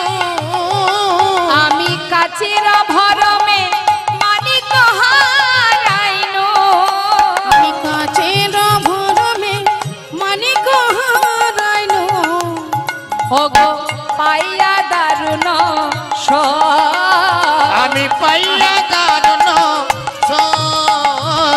পাইয়া দারুণ বসে বসে কাঁদছে। আর কিন্তু তার স্ত্রী নিচে নামছে না মা। ওই যে গোয়াল ঘরে রেখে চলে গেছে, আর সে নিচে নামছে না। এটাই তো সংসার মা, এটাই কিন্তু সংসার। শাস্ত্রে বৈষ্ণব মহাজন বললেন, হে জগৎবাসী, আপন আপন করছো যারে সে তো আপন নয়, দিন ফুরালে বুঝবে আপন যে পর হয়। কোন দিন বুঝবে? যেদিন তোমার দুঃখের দিন আসবে, যেদিন তোমার কর্মক্ষমতা থাকবে না, সেদিন জগতে তোমার আর কেউ থাকবে না। আজ চপল গোপাল দিনের পর দিন যাচ্ছে অসহ্য যন্ত্রণা। একদিন, 2 দিন, 3 দিন হয়ে গেল। দিনে দিনে চপল গোপালের কুষ্ঠ বাড়িতে লাগিল। নিস্তারিণী নিস্তারিণী বলে গোপাল ডাকিতে লাগিল। নিস্তারিণী নিস্তারিণী বলে গোপাল ডাকিতে লাগিল। নিস্তারিণী নিস্তারিণী নিস্তারিণী, আমার যে বড় পিপাসা, একটু জল দাও। দেখতে দেখতে তার হাতের আঙুলগুলো খসে পড়ছে মা। ঘা হয়েছে সারা শরীর, অঙ্গ প্রত্যঙ্গ গুটিয়ে যাচ্ছে, আঙুল খসে খসে পড়েছে। অসহ্য দুর্গন্ধ সহ্য করতে পারছে না, পিপাসায় কণ্ঠ শুকিয়ে যায়। নিস্তারিণী একটু জলে দাও না, নিস্তারিণী একটু জলে দেবে। নিস্তারিণী শোনে কার কথা? কয়েকদিন হয়ে গেল, হঠাৎ মনে মনে চিন্তা করছে, তাই তো কি যেন মনে হচ্ছে নিচে থেকে কোনো একটা শব্দ পাওয়া যাচ্ছে না। বেশ কয়েকদিন হলো, তাকে তো সেখানে কিছু অন্য কিছু জল তো দিয়ে আসতে হবে, যাই। তাই নিস্তারিণী কি করেছে মা, কলার পাতায় করে কিছু অন্ন নিয়ে আর একটা নারকেলের মালায় জল নিয়ে মুখে কাপড় দিয়ে, দুর্গন্ধ তো বাবা, নাকে কাপড় বেঁধে গোয়াল ঘরের কাছে এসেছে। এসে ডাকছে, কই গো, শুনছো? কি হলো? কথা বলছো না যে? খাবার এনেছি, খেয়ে নাও। তোমার জন্য জল এনেছি, খেয়ে নাও। সাড়া দিতে পারছে না। অন্নের পাত্রটা আর নারকেলের জলের পাত্রটা সেখানে রেখেছে, ভাবছে থাক, সময় হলে খেয়ে নেবে। হরি বল। নিস্তারিণী চলে গেলেন। আর এদিকে গোপাল উঠতে পারছে না, আঙুল খসে পড়ে গেছে, পিপাসায় কণ্ঠ শুকিয়ে যায়, হাত পা গুটিয়ে গেছে। তাড়াতাড়ি করে জলের পাত্রটা হাতে করে যেই না তুলেছে মা, তোলা মাত্রই হাত থেকে ফসকে নিচে পড়ে গেছে। যেই না নিচে পড়ে গেছে, পিপাসা মিটলো না, তৃষ্ণায় একটু জল পান করতে পারলো না। গোয়াল ঘরে বসে বসে কাঁদতে কাঁদতে গোপাল অচৈতন্য হয়ে পড়েছে। আবার কয়েকদিনে চলে গেল। নিস্তারিণী মনে মনে চিন্তা করছে, যাই তো দেখি কেমন আছে সে। তাড়াতাড়ি করে আবার উপর থেকে নিচে নেমেছে। নিচে নেমে এসে গোয়াল ঘরের দূর থেকে দেখছে আর বলছে, শুনছো? কই, আমার কথা শুনতে পাচ্ছ? কথা বলছো না কেন? সাড়া দিচ্ছ না কেন? মনে মনে ভাবছি মরে গেল নাকি। মনে হয় মরে গেছে, সাড়া পাচ্ছি না যখন। কিন্তু মরে তো গেল, যতই হোক সে তো আমার স্বামী, শেষ কাজটা করতে তো হবে। কি করি? সারা গায়ে কুষ্ঠ হয়েছে, পাড়ার লোককে বললে তারা কি আর এর সৎকার করবে? কুষ্ঠ কেউ নিতে চাইবে না। এক কাজ করি, দিনের আলোটা যখন থাকবে না, রাত্রের অন্ধকার, তখন আমাকে ডোম পাড়াতে যেতে হবে। তাই নিস্তারিণী বিলম্ব না করে তিনি সন্ধ্যা যেই না হলো মা, তাড়াতাড়ি করে ভালো করে শাড়ি পরে বড় করে একটা ঘোমটা দিয়ে এক পা দুপা করে ডোম পাড়ায় গেছে। যারা মরা পোড়ায় তাদের মধ্যে দুজনের নাম, একজনের নাম হারুয়া, একজনের নাম রামুয়া। এখন তাদের বাড়ির সামনে গিয়ে ডাকছে ঘোমটা দিয়ে,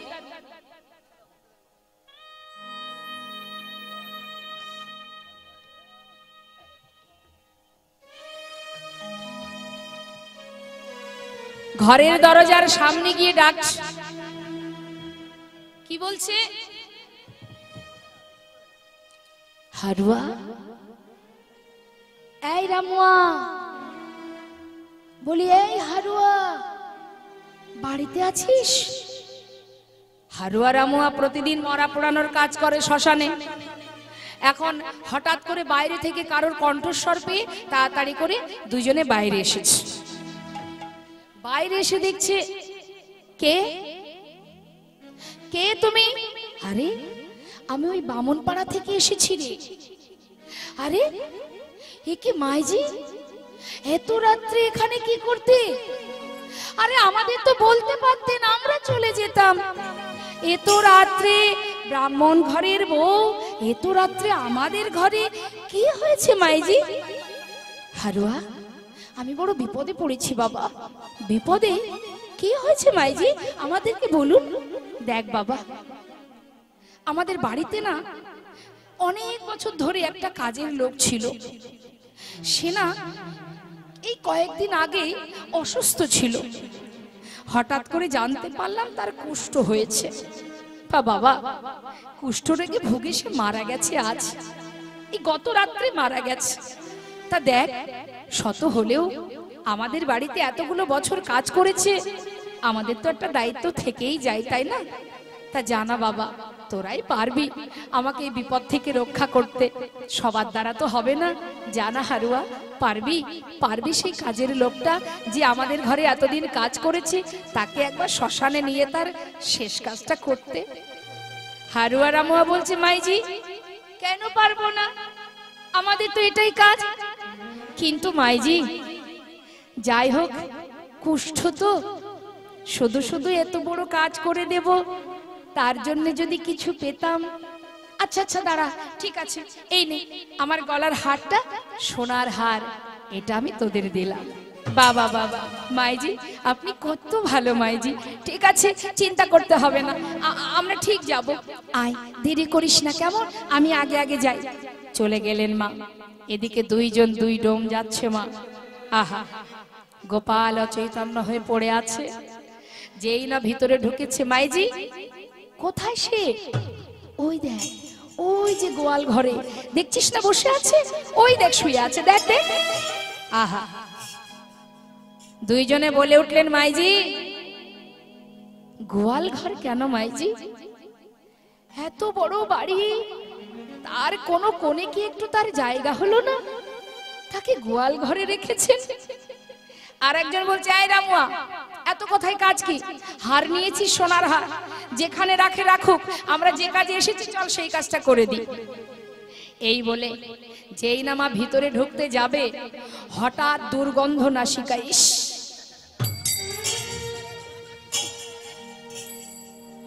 মাইজি এত গন্ধ, শুধু হারে হবে না মাইজি, আপনার হাতে যে আংটিটা আছে ওটা আপনি আমাকে দিয়ে দিন। তা নে বাবা, এনে এনে, এটাও তোকে দিয়ে দিলাম, যা বাবা যা, একটু কাজটা করে দে। ঠিক আছে। দুইজনে বলা বলি করছে, এই রামুয়া, এই যে পচা গলা শরীর নিয়ে যাব কি করে শ্মশানে? এক কাজ কর, হাত দুটো আর পা দুটো একসঙ্গে বাঁধ। বাঁধলে কি হবে? যদি এক হাত আর পা একসাথে বাঁধা যায়, কোনো একটা লাঠি দিয়ে দুই হাত আর পায়ের মাঝখান দিয়ে ওই বাঁশটাকে দিয়ে আমরা দুইজন কাঁধে করে নিয়ে যাব। নিতাই গৌর হরি বল, হরি বল। গোপালের সারা অঙ্গে কোনো সাড়া নেই মা, মাংস খসে খসে পড়ছে, পোকা হয়েছে, কথা বলার শক্তি নেই, হাত পা বেঁধে, মুখে কাপড় বেঁধে যখন যখন বাঁশের করে তুলে দুইজনে কাঁধে করে নিয়ে শ্মশানে যাচ্ছে, আর রাত্রে বলছে বলো হরি হরি বল, বলো হরি হরি বল, বলো হরি হরি বল, বলো হরি হরি বল, বলো হরি হরি বল, বলো হরি হরি বল। বলতে বলতে যাচ্ছে, শ্মশানে গিয়ে উপস্থিত, চিতা সাজানো হয়ে গেল, চিতায় তুলে দিল দেহটা। চিতায় তুলে দিয়ে বলছে এই রামুয়া, নে নে, আর দেরি করিস না, আগুন জ্বালিয়ে দে। যেই না মা আগুন জ্বালিয়েছে, আগুনের তাপ যখন গোপালের অঙ্গে লেগেছে, শ্মশানে চিৎকার করে উঠে বললেন আমি মরি না,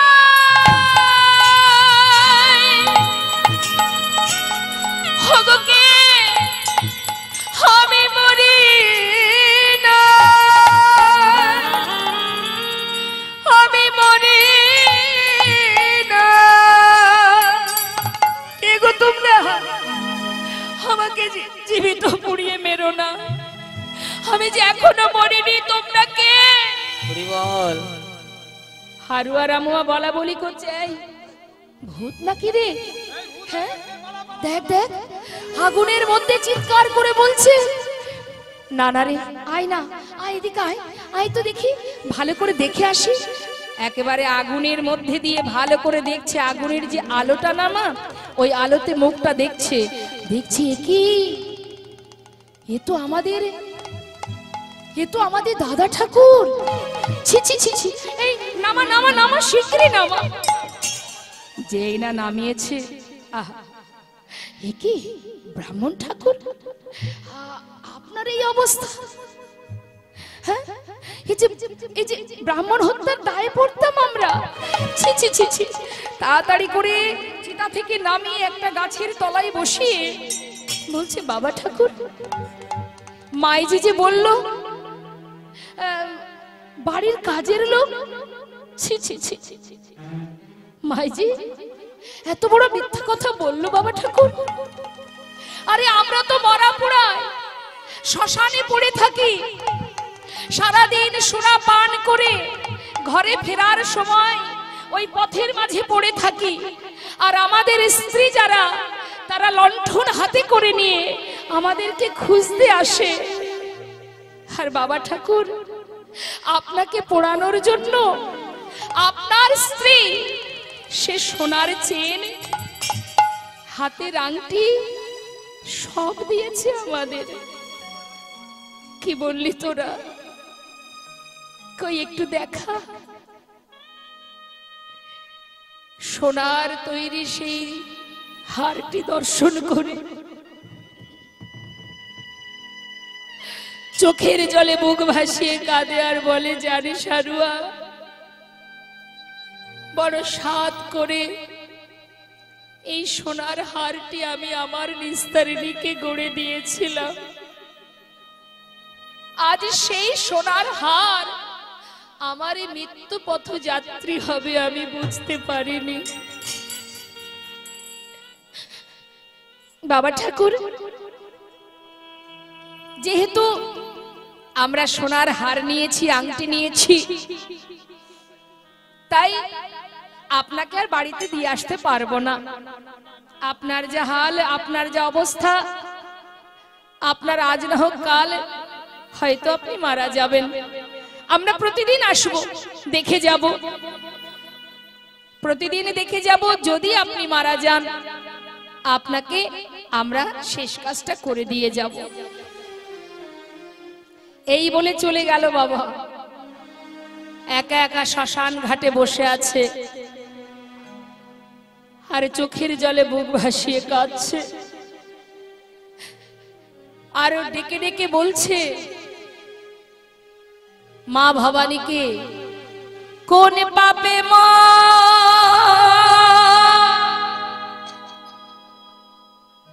এমন হলো,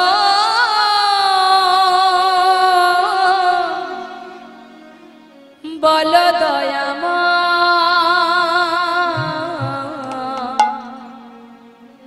বল কৃপামা,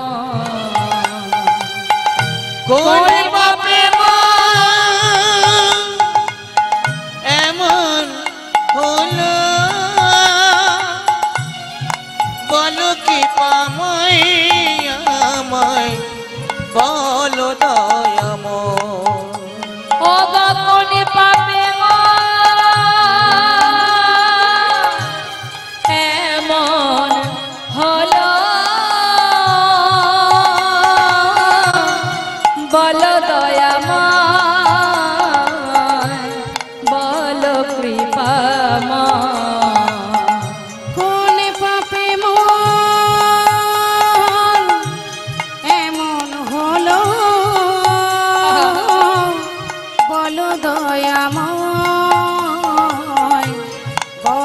কৃপাময়।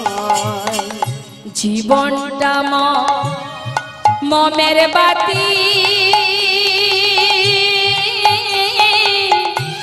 সে যে পুড়ে হলো মনে রে পুড়ে হলো ওই না জীবনটা যে মোমের বাতি, পুরে হলো ক্ষয় মনে রে, পুরে হলো ক্ষয়। আমি কেঁদে কেঁদে বলবো প্রভু,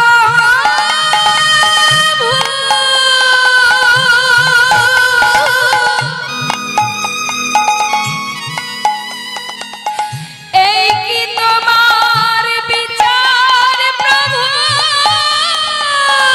কেঁদে কেঁদে বলবো। আমি কেঁদে বলবো প্রভু,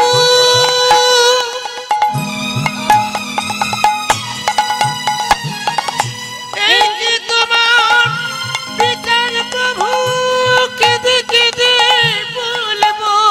কোন অপরাধে জীবনে, কোন অপরাধে এ জীবনে শাস্তি এমন হয় বলো দয়াময়।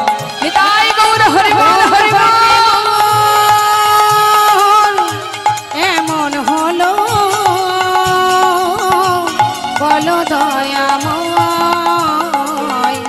বলো কৃপাময়।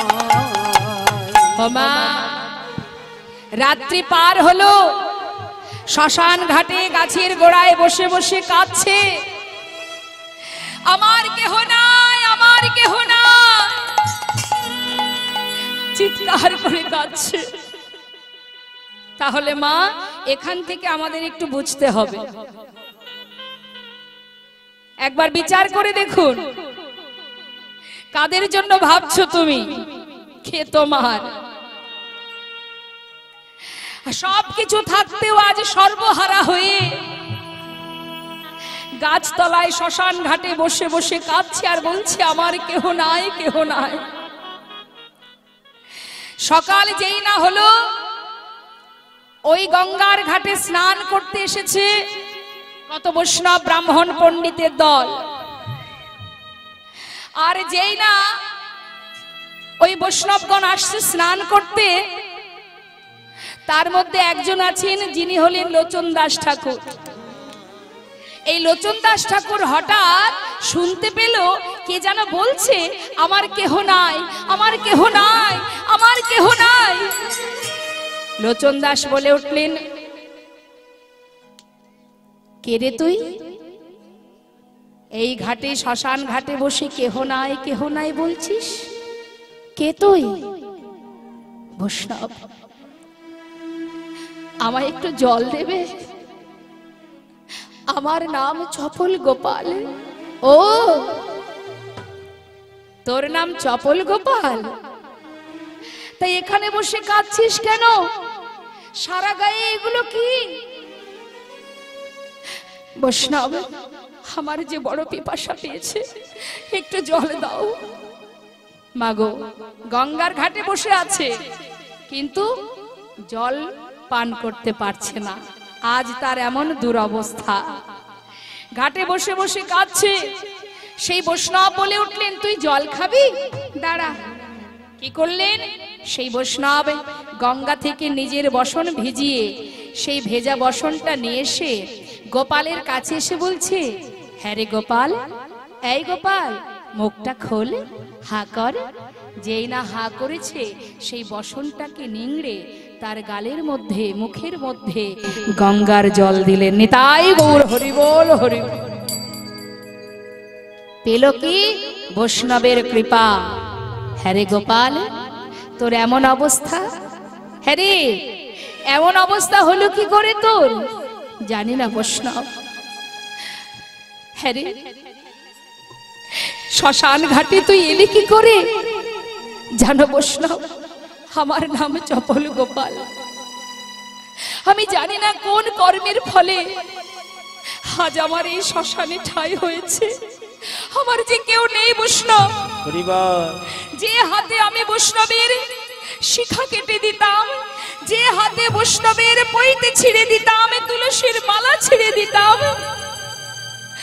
আজ সেই বৈষ্ণবের হাতের জল খেয়ে আমার তৃষ্ণা নিবারণ হলো।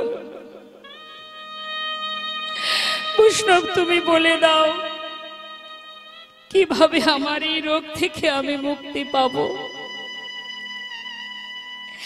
ওরে গোপাল, তুই নবদ্বীপে বাস করে তাকে চিনতে পারলি না? তোর এই রোগ সারানোর আর কেউ নেই জগতে, একজনই পারে। কে সে? কেন? নদিয়ার চাঁদ গৌর হরি। ও ওই নিমাই, ওই নিমাই, ও কি করে রোগ সারাবে? ও কি করে রোগ সারাতে পারবে? আরে গোপাল, তুই তাকে চিনতে পারলি না? পারলে সেই পারে তোর সমস্ত রোগ থেকে মুক্তি দিতে। সে যে অবতার গোড়ায় অবতার, কেন না চিনিলি তারে? সে যে অবতারের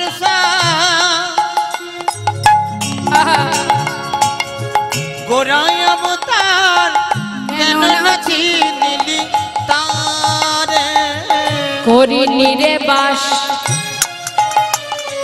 তোর গেল না পিয়া, আপন করম ফেরে। তোর গেল না পিয়াস, আপন করম ফেরে। বাবা বলছি, জলের উপরে বাস করে যদি পিপাসা না মেটে, তার মতো কপাল পোড়ার কিছু আছে? বলছি হ্যাঁ রে, করিনি রে বাস, গেল না পিয়াস। এটা তোর কপাল দোষে এমন অবস্থা। নবদ্বীপে বাস করে তুই তাকে চিনতে পারলি না? শোন শোন গোপাল, তোকে বলি শোন। কণ্টকের তরু সদাই সেবিলি, অমৃত ফলের আসে। কণ্টকের তরু সদাই সেবিলি, অমৃত ফলের আসে। প্রেম কল্প তরু গৌরাঙ্গ সুন্দরে, প্রেম কল্প তরু গৌরাঙ্গ সুন্দরে, তাহারে ভাবিলি বিষে। প্রেম কল্প তরু গৌরাঙ্গ সুন্দরে, তাহারে ভাবিলি বিষে। হাই হাই গোপাল কি করিলি? হায় হায় গোপাল কি করিলি? ওরে প্রেম কল্প তরু তারে না চিনিলি, হাই হাই গোপাল তুই কি করিলি? প্রেম কল্প তরু তারে না চিনিলি, হাই হাই গোপাল কি করিলি? প্রেম কল্প তরু গৌরাঙ্গ সুন্দরে, তাহারে ভাবিলি বিষে। ওই না প্রেম কল্প তরু গৌরাঙ্গ সুন্দর, তাহারে ভাবিলি বিষে। ছিছি গোপাল, বলি শোন শোন। সংসারে আইলি গোরা না ভজিলি, না শুনিলি সাধুর কথা। সাধে আইলি গোরা না ভজিলি, না শুনি কাহারো কথা। তোর ইহ পরকাল দুকুল খাওয়ালি, ইহ পরকাল দুকুল খাওয়ালি, তোর ইহ পরকাল দুকুল খাওয়ালি। ওই নাই ইহ পরকাল দুকুল খাওয়ালি। খাইলি আপন মাথা রে, খাইলি আপন মাথা। ওই নাই ইহ পরকাল দুকুল খাওয়ালি, খাইলি নিজের মাথা রে, খাইলি নিজের মাথা। লোচন দাসের মাথা। আরে গোপাল, তুই ইহ পরকাল দুকুল খাওয়ালি, খাইলি লোচন মাথা। তুই এ কি করলি গোপাল? তুই নিরে বাস করে তোর পিয়াস গেল না? নবদ্বীপে বাস করে তুই গৌরকে চিনতে পারলি না? হ্যাঁ? হায় হায় গোপাল, তোর আসা যাওয়ায় সার হলো। শোন শোন, যদি তোর এই রোগ থেকে মুক্তি পেতে চাস, তাহলে এক কাজ কর। কি করতে হবে? যা বলবো তাই করবি? করব।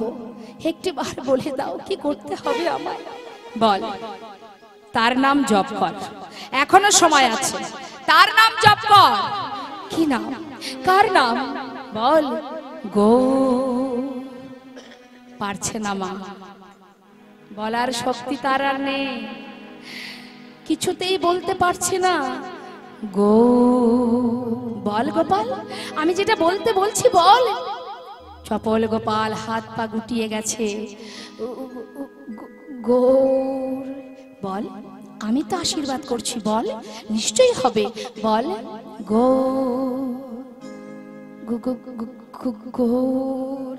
এই তো হয়েছে, বল বল, আবার বল। গৌরে। হবে রে, উদ্ধার হবি তুই, মুক্তি পাবি তুই। বলতে থাক গোপাল, বারবার বল, বল, আমি তোকে বলছি।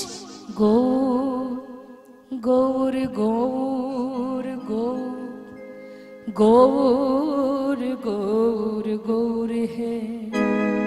বল। গৌর গৌর গৌর গৌর গৌর গৌর গৌর হে। গৌর গৌর গৌর গৌর গৌর গৌর গৌর হে। গৌর গৌর গৌর গৌর গৌর গৌর গৌর হে। গৌর গৌর গৌর গৌর গৌর গৌর গৌর হে। গৌর গৌর গৌর গৌর গৌর গৌর হে। গৌর গৌর গৌর গৌর গৌর গৌর হে। গৌর গৌর গৌর গৌর গৌর গৌর গৌর হে। গৌর গৌর গৌর গৌর গৌর গৌর গৌর হে। বৈষ্ণবের কৃপা হলো মা, চলে গেলেন লোচন দাস ঠাকুর। এবার সারা রাত ধরে গৌর নাম গাইতে শুরু করলেন গোপাল। সারা রাত শ্মশানে বসে বসে গৌর নাম জপ করছে। প্রভাত হতে না হতে ওই গৌর নাম শ্রবণ করতে করতে আসছে আর একজন, সে কে? নবদ্বীপের বিষয়কে পেতে গেলে যাকে আশ্রয় করতে হয়, পরম গুরু দয়াল নিতাই চাঁদ, নিতাই গৌর হরিবোল হরিবোল। তিনি ওই গৌর নাম তাকে টানছে। নিত্যানন্দ প্রভু তিনি এক পা দুপা করে যেই না শ্মশানের দিকে যাচ্ছে, হঠাৎ কানে শুনতে পেল কি যেন গৌর নাম করছে। নিত্যানন্দ প্রভু বলে উঠলেন, কে তুই? এমন গৌর নাম করতে করতে এই শ্মশানকে আলোকিত করে তুলেছিস, ওরে তুই কে? হঠাৎ দূর থেকে দেখতে পেল গোপাল, বলে উঠল, গৌর গৌর গৌর গৌর গৌর গৌর গৌর হে। গৌর গৌর গৌর গৌর গৌর গৌর হে। গৌর গৌর গৌর গৌর গৌর গৌর হে। গৌর গৌর গৌর গৌর গৌর হে। দাঁড়া দাঁড়া, কে রে তুই? এত সুন্দর গৌর হরির নাম করছিস, নাম কি তোর? আমার নাম চফল গোপাল। ও, তুই সেই পণ্ডিত? হ্যাঁ, অবশেষে তোর শ্মশানে জায়গা হলো। হ্যাঁ রে, যে নাম মুখে উচ্চারণ করছিস কর, এই নামই তোকে মুক্তি দেবে।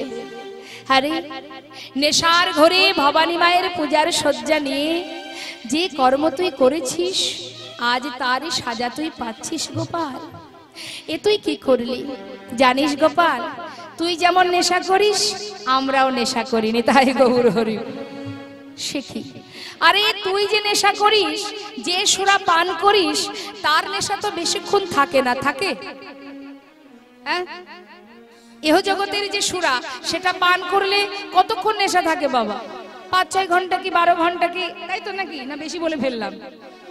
যাই হোক, কিন্তু জানিস গোপাল, আমরাও সুরা পান করি, কিন্তু আমরা যে সুরা পান করি, হ্যাঁ, সেই সোরার নেশা জনম জনম কাটে না। নিতাই গৌর হরিবল হরিবল। সে কি কথা? ও ঠাকুর, তোমরা যে নেশা করো তার নেশা সহজে কাটে না? না রে, আমি করি সুরাপান, আমি করি সুরাপান, আমি করি সুরাপান, আমি করি সুরাপান। যে সোরায় অনন্ত সহস্র মুখে, তবু তৃপ্তি নাহি পায়। আমি করি সুরাপান, আমি করি সুরাপান। যে সোরা ভোলানাথ খায়, ভোলানাথ খায়। ওমা, সোরা ভোলানাথ পান করে। কি সোরা?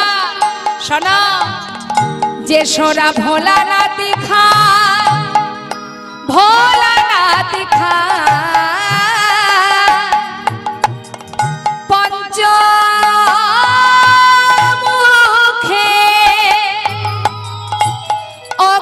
গৌরী লয়ে বা,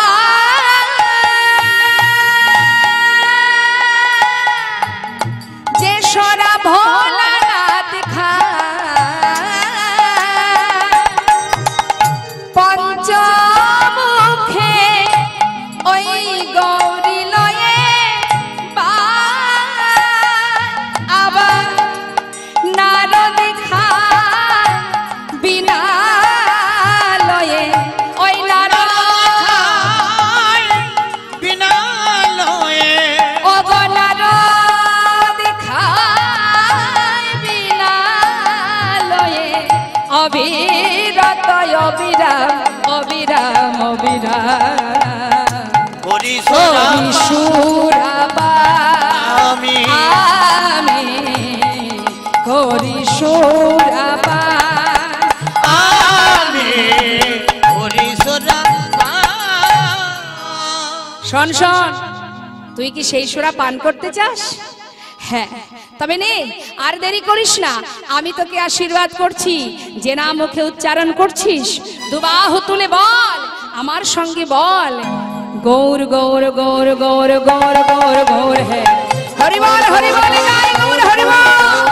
গৌর গৌর গৌর গৌর গৌর গৌর গৌর হে, গৌর গৌর গৌর গৌর গৌর গৌর গৌর হে, গৌর গৌর গৌর গৌর গৌর গৌর গৌর হে, গৌর গৌর গৌর গৌর গৌর গৌর হে। আশ্রয় তত্ত্ব নিতাই চাঁদ আশীর্বাদ দিল বাবা। ওবা, উদ্ধারের আর কোনো রাস্তা নেই গো, নাম ছাড়া গতি নাই, গতি নাই। কি বললেন? যে বৈষ্ণবের চরণে অপরাধ করেছিল, জানবেন 64 প্রকারের অপরাধ আছে। ওই দেখুন, আমার অনেক মায়েরা ঘরে চলে যাচ্ছে। কেন বলুন তো? তারা জানে কীর্তন শুনলে পেট ভরবে না, কীর্তন শুনলে পেট ভরবে না। সকাল সকাল বাড়িতে গিয়ে খাওয়া দাওয়া করতে হবে, না হলে শরীর খারাপ করবে। ঠিকঠাক না ঘুমালে শরীর খারাপ করবে। একবার বুকে হাত দিয়ে ভাবুন তো, কে সুস্থ আছে? তা বাড়িতে গিয়ে ঘুমানোর জন্য আমাদের মনটা ছটফট ছটফট করে। এমন একদিন আসবে যেদিন মন চাইলেও আর চোখ খুলতে পারবো না। সেটা যে কখন আসবে, এখনো আসতে পারে, একটু পরেও আসতে পারে, তাই না? সেদিন মন চাইলে আর চোখ মেলতে পারবো না, তাহলে ঘুমানোর জন্য এত ছটফট কেন? যারা প্রকৃত নামকে ভালোবাসে তারা কোনোদিনই কীর্তন ছেড়ে, হরিনাম ছেড়ে, হরিবাসর ছেড়ে যায় না, যেতে পারবে না। কেন পারবে না?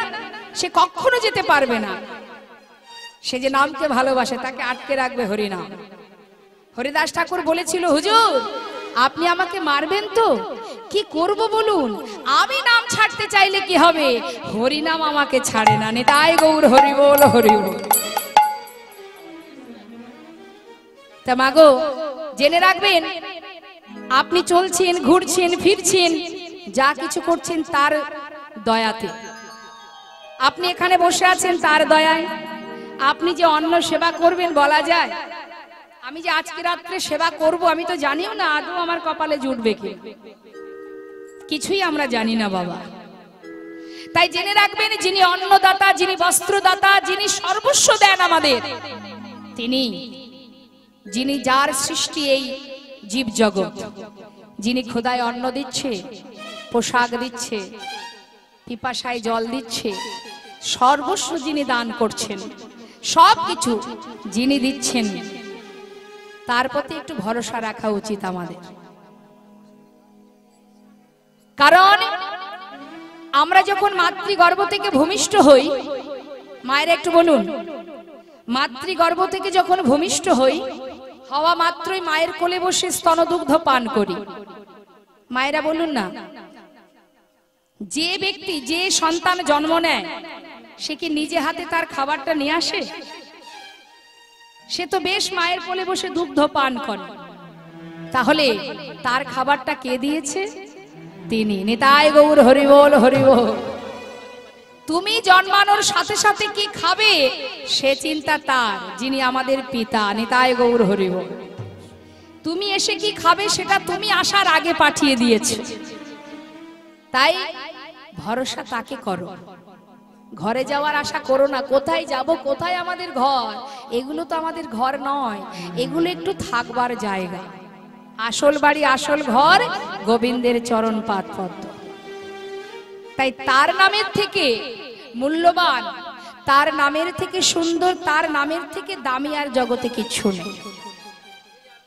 তাই সবকিছু ভুলে গিয়ে কিছু সময়ের জন্য আমার মনে হয় এই হরিবাসর ছেড়ে, সাধুর সঙ্গ ছেড়ে, ভক্ত সঙ্গ ছেড়ে ওই মায়ার ঘরে গিয়ে বিছানায় ঘুমিয়ে থাকে, তাতে কোনো সুখ নেই।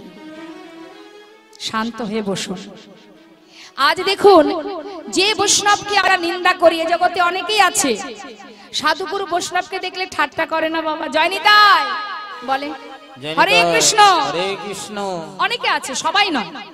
বৈষ্ণব দেখলে ঠাট্টা করে, ব্যঙ্গ করে। 64 প্রকারের অপরাধ আছে, তার মধ্যে 62 প্রকারের অপরাধ ভগবান নিজে ক্ষমা করে দেন, আর 2টি অপরাধ তিনি ক্ষমা করেন না, বা তিনি পারেন না ক্ষমা করতে। সেই দুটো কি, সেটা তার হাতে নেই। এক বৈষ্ণব অপরাধ, আর এক হচ্ছে নাম অপরাধ।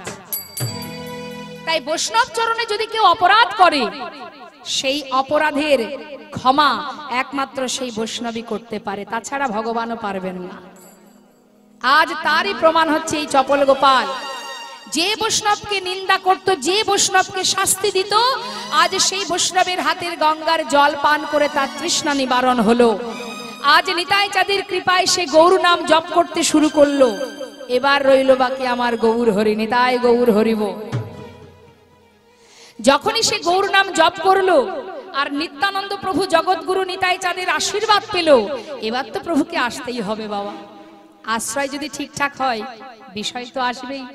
এখন গৌর সুন্দর তিনি কিন্তু মুখে নাম গাইতে গাইতে আসছে শ্মশানে, আর এদিকে বসে বসে গোপাল কাঁদছে। গোপাল গৌর নাম জপ করছে, আর দূর থেকে গৌর হরিকে দর্শন করে চিৎকার করে ডাকছে, গৌর হরি, গৌর হরি।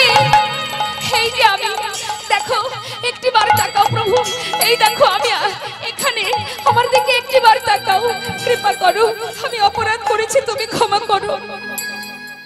চিৎকার শুনে গৌর হরি তাকিয়ে দেখছেন, সেই গোপাল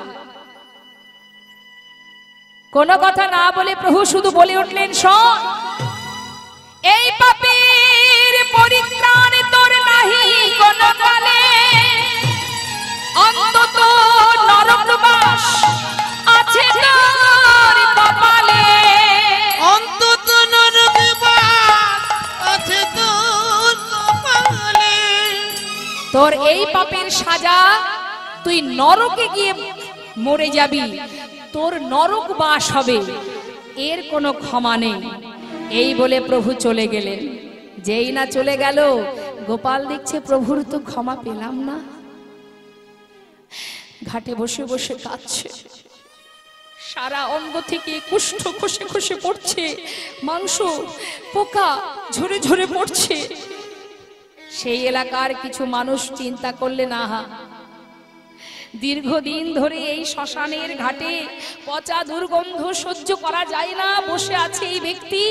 এক কাজ করি, ওকে সবাই মিলে ধরে একটা নৌকা তৈরি করে তার মধ্যে ভাসিয়ে দিই, আর ওকে বলে দিই যে তুমি বাবা বিশ্বনাথ কাশীধামে চলে যাও, সে পরম দয়াল, তার কাছে গেলে তুমি তোমার এই রোগ থেকে মুক্তি পাবে। কি করলেন?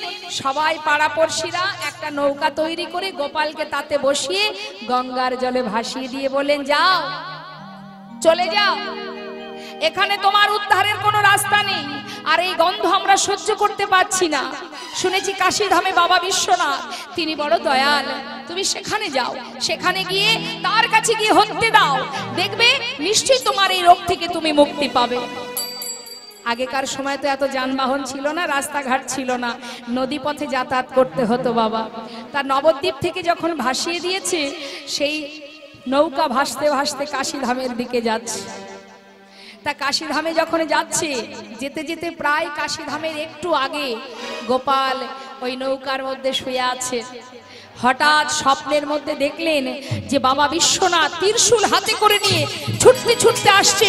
ওরে মূর্খ, ওরে পাষণ্ড, দূর হয়ে যা, তোর এত বড় সাহস, নবদ্বীপে গৌর চরণ না ধরে তুই আমার কাছে আসছিস, দূর হয়ে যা আমার সামনে থেকে। যেই না বলেছে, চমকে উঠেছে, হে আমি কি দেখলাম, হে আমি কি দেখলাম, হ্যাঁ আমি বাবা বিশ্বনাথের কাছে যাব কি করে? তিনি যেন আমাকে স্বপ্নে বললেন, ওরে যার চরণ পাবার জন্য আমি শ্মশানে ছাই ভস্য মেখে বসে থাকি, তুই তার চরণ ছেড়ে আমার কাছে এসেছিস, দূর হয়ে যা সামনে থেকে। গোপাল আবার ফিরতে শুরু করলেন মা নবদ্বীপের দিকে, আর কাশীধামে যাওয়া হলো না। ফিরে গেলেন, ঘুরে আবার যখন নবদ্বীপে এলো, দেখতে দেখতে যেতে 6 মাস, আসতে 6 মাস, 1 বছর কেটে গেল। তাই গৌর হরিব। 1 বছর যখন কেটে গেল, সারা নবদ্বীপে সবার মুখে এক কথা, নদিয়ার চাঁদ গৌর সে আর নেই, চলে গেছে, চলে গেছে। নদিয়ার চাঁদ গৌর আর নাই, সে নবদ্বীপ ছেড়ে চলে গেছে। গোপাল আবার সেই গঙ্গার ঘাটে বসে কাঁদছে। তুমি যখন দেখাই দিলে দয়াময়, তবে তুমি কেন চলে গেলে, কৃপা কেন করলে না? বসে বসে কাঁদতে কাঁদতে হঠাৎ সকলের মুখে মুখে শুনতে পেল, গৌর এসেছে, গৌর এসেছে। কোথায়? কুলিয়ার পাটে। কালনাই কুলিয়ার পাটে গৌর এসেছে। শোনা মাত্রই নদেবাসী সবাই দল বেঁধে যাচ্ছে কুলিয়ার পাটে কালনাই গৌর দর্শনে। সবাই যখন ঝাঁকে ঝাঁকে নদেবাসী যাচ্ছে, গোপালের তো চলবার শক্তি নেই মা, পথের ধারে বসে বসে কাঁদছে আর বলছে, তারে ডাকলে নাকি পাওয়া যায়, শুনেছি কানে, তারে ডাকলে নাকি পাওয়া যায়, শুনেছি কানে, তারে ডাকলে নাকি, ডাকলে নাকি পাওয়া যায়, শুনেছি কানে, তারে ডাকলে নাকি, ডাকলে নাকি পাওয়া যায়, শুনেছি কানে। অগতিনি নাকি দয়াল হরি, দয়া করে দিল জানে। ওই না তিনি নাকি দয়াল হরি,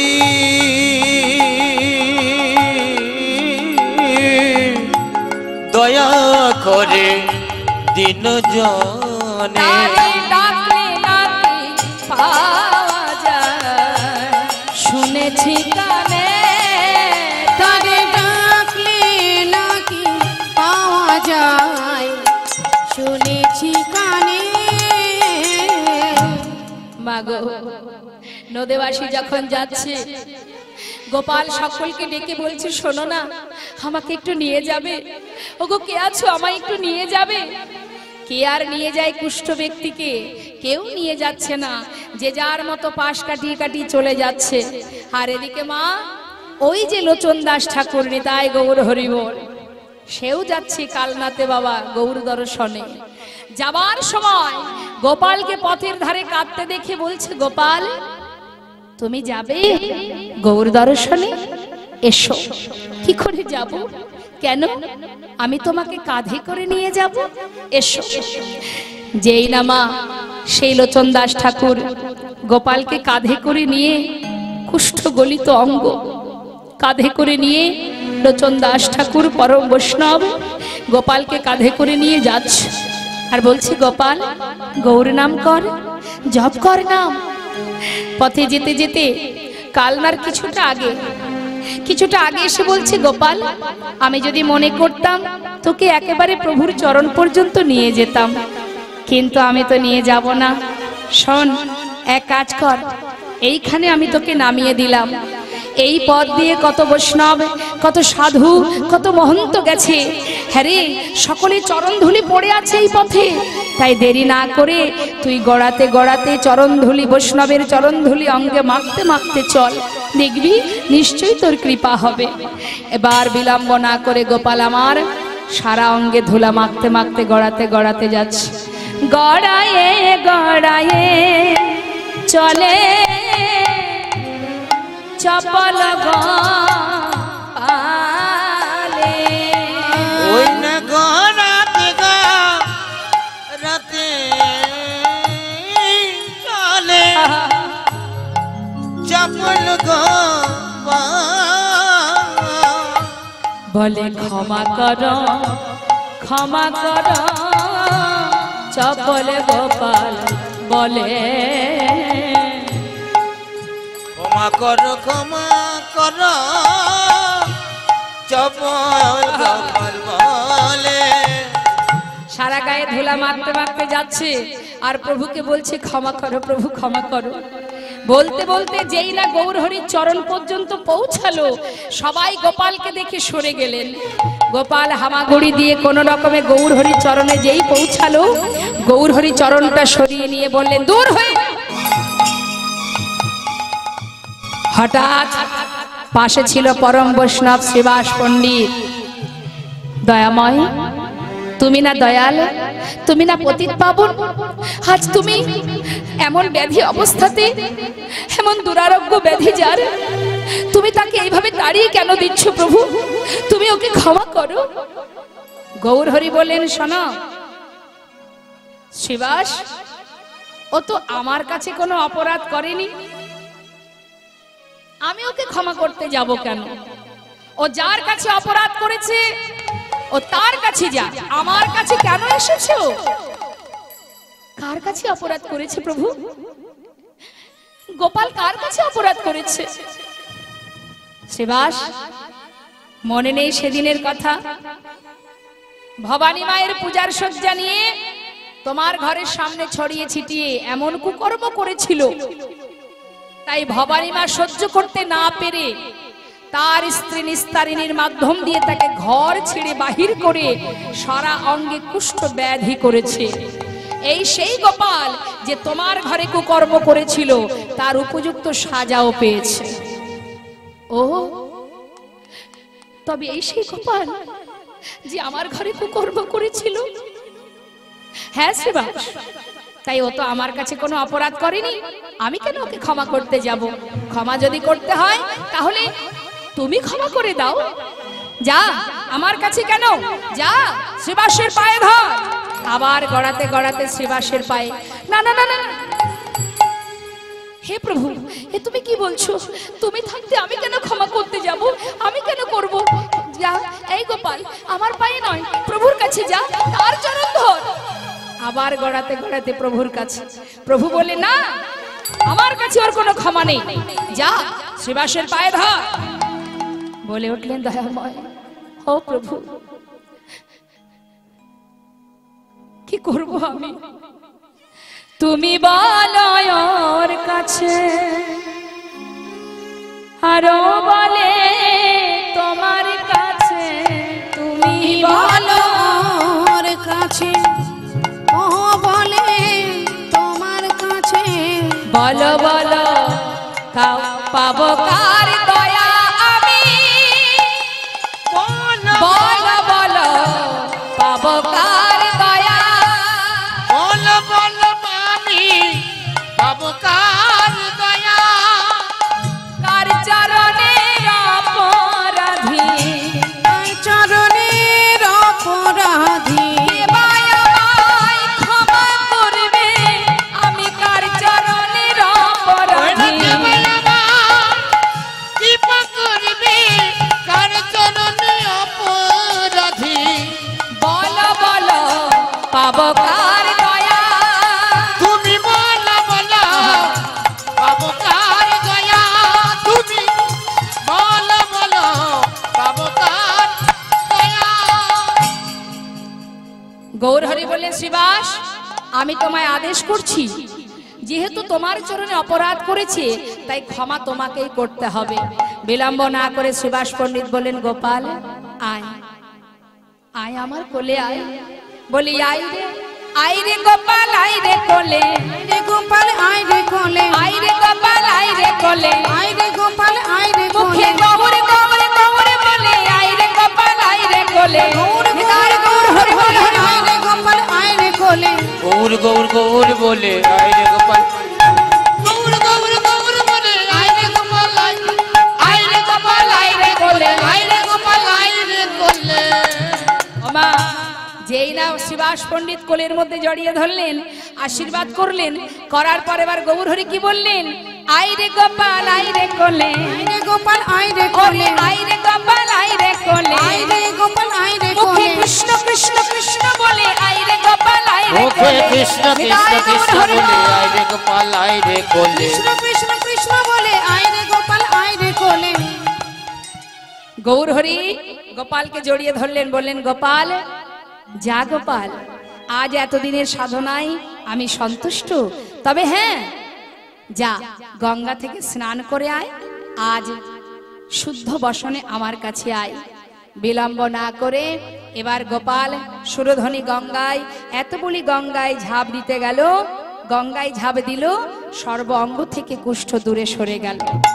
যেই না কুষ্ঠ দূরে সরে গেল, সুন্দরভাবে দেবকী নন্দন হয়ে আজ প্রভুর সামনে এসে শুদ্ধ বস্ত্র পরে দাঁড়ালেন। প্রভু ললাটে তিলক দিলেন আর বললেন, গোপাল আজ থেকে তোর নাম দেবকী নন্দন। এদিকে ভিক্ষার ঝুলি কাঁধে দিয়ে বলল, যা গোপাল, প্রতিদিন ভিক্ষা করবি। মস্তকে শিখা রেখেছে মা, দাদার সঙ্গে তিলক ধারণ, গলায় তুলসীর মালা পরিধান। আহা, এদিকে হলো কি, সে তো দেবকী নন্দন হলো, আর ওইদিকে গোপালের স্ত্রী নিস্তারিণী, সে তো বাপের বাড়ি চলে গিয়েছিল। বাপের বাড়ি চলে গিয়ে চিন্তা করছে, স্বামীকে তো শ্মশানে পুড়িয়ে মেরেছি, তাহলে শাঁখা সিঁদুর রেখে আর লাভ কি? সে শাঁখা সিঁদুর খুলে একেবারে সব ছেড়ে দিন কাটাচ্ছে, বৈধব জনম কাটাচ্ছে। হঠাৎ কানে কানে শুনতে পেয়েছে যে তার স্বামী নাকি বেঁচে আছে, সে নাকি পরম বৈষ্ণব হয়েছে। এই খবর পেয়ে মাকে ডেকে বলছে, মা, ও মা, শিগগিরই শোনো, এদিকে এসো। বলি, তোমার ওই লাল পেড়ে শাড়িটা আর ওই তোমার ওই শাখাগুলো একটু দাও তো দেখি, আর সিঁদুরটা দাও। কেন রে? ছি ছি ছি, এমন অলক্ষণে কথা কেউ বলে? এগুলো তুই কি করবি? তোর স্বামী মারা গেছে, আরে দাও না দেখি। যেই না বলেছে, তাড়াতাড়ি করে মা আমার লাল পেড়ে শাড়ি, শাখা, সিঁদুর সব দিয়েছে। সুন্দর করে পড়েছে মা। দেরি না করে ছুটতে ছুটতে কালনায় গিয়ে পৌঁছালেন। পৌঁছে চারিদিক থেকে দেখছে, আমার স্বামী কোথায়, তাকে তো খুঁজে পাচ্ছি না। সবার মধ্যে দিয়ে দেখছে মস্তক মণ্ডল, মাথায় শিখা, এদিকে গলায় তুলসীর মালা, কাঁধে ভিক্ষার ঝুলি। তাই না দেখে বড় করে ঘোমটাটা দিয়ে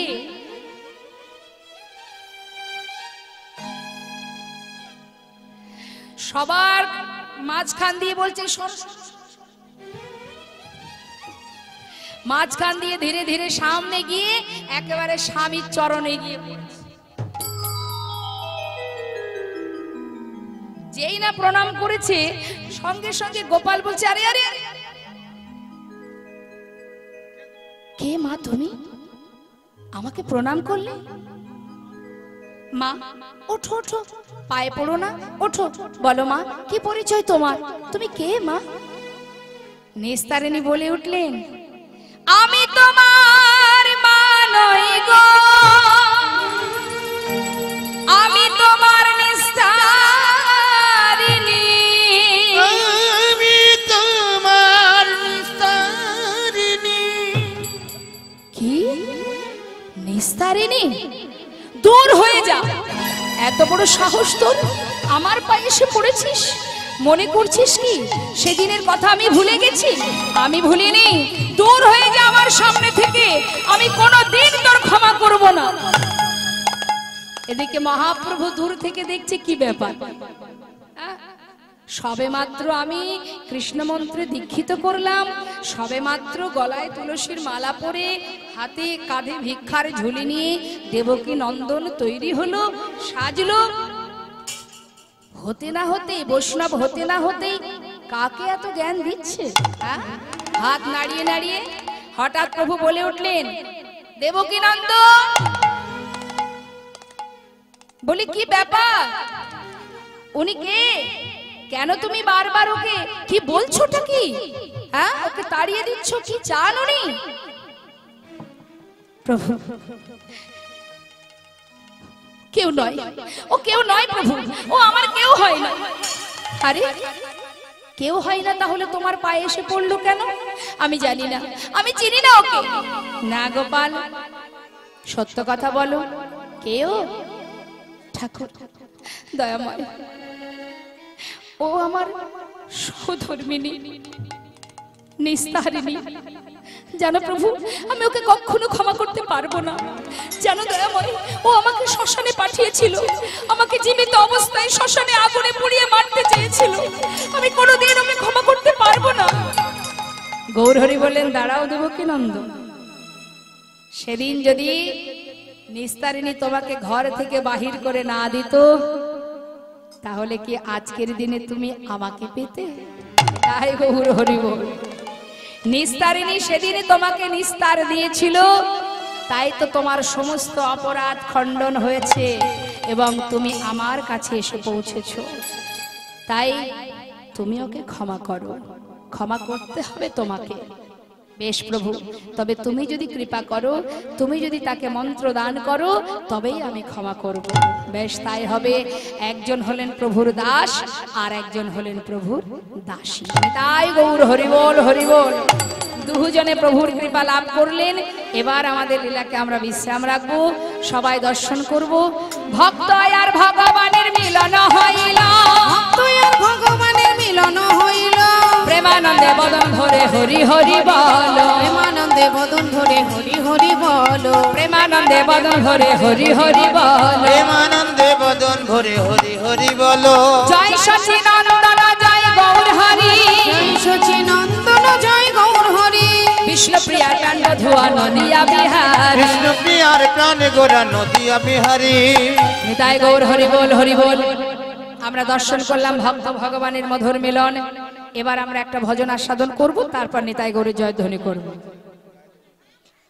জয় নিতাই জয় গৌর। চলুন আমরা ভজন আস্বাদন করি, সবাই মিলে একটু আনন্দ করব। জয় নিতাই জয় গৌর। বৃন্দাবন ধাম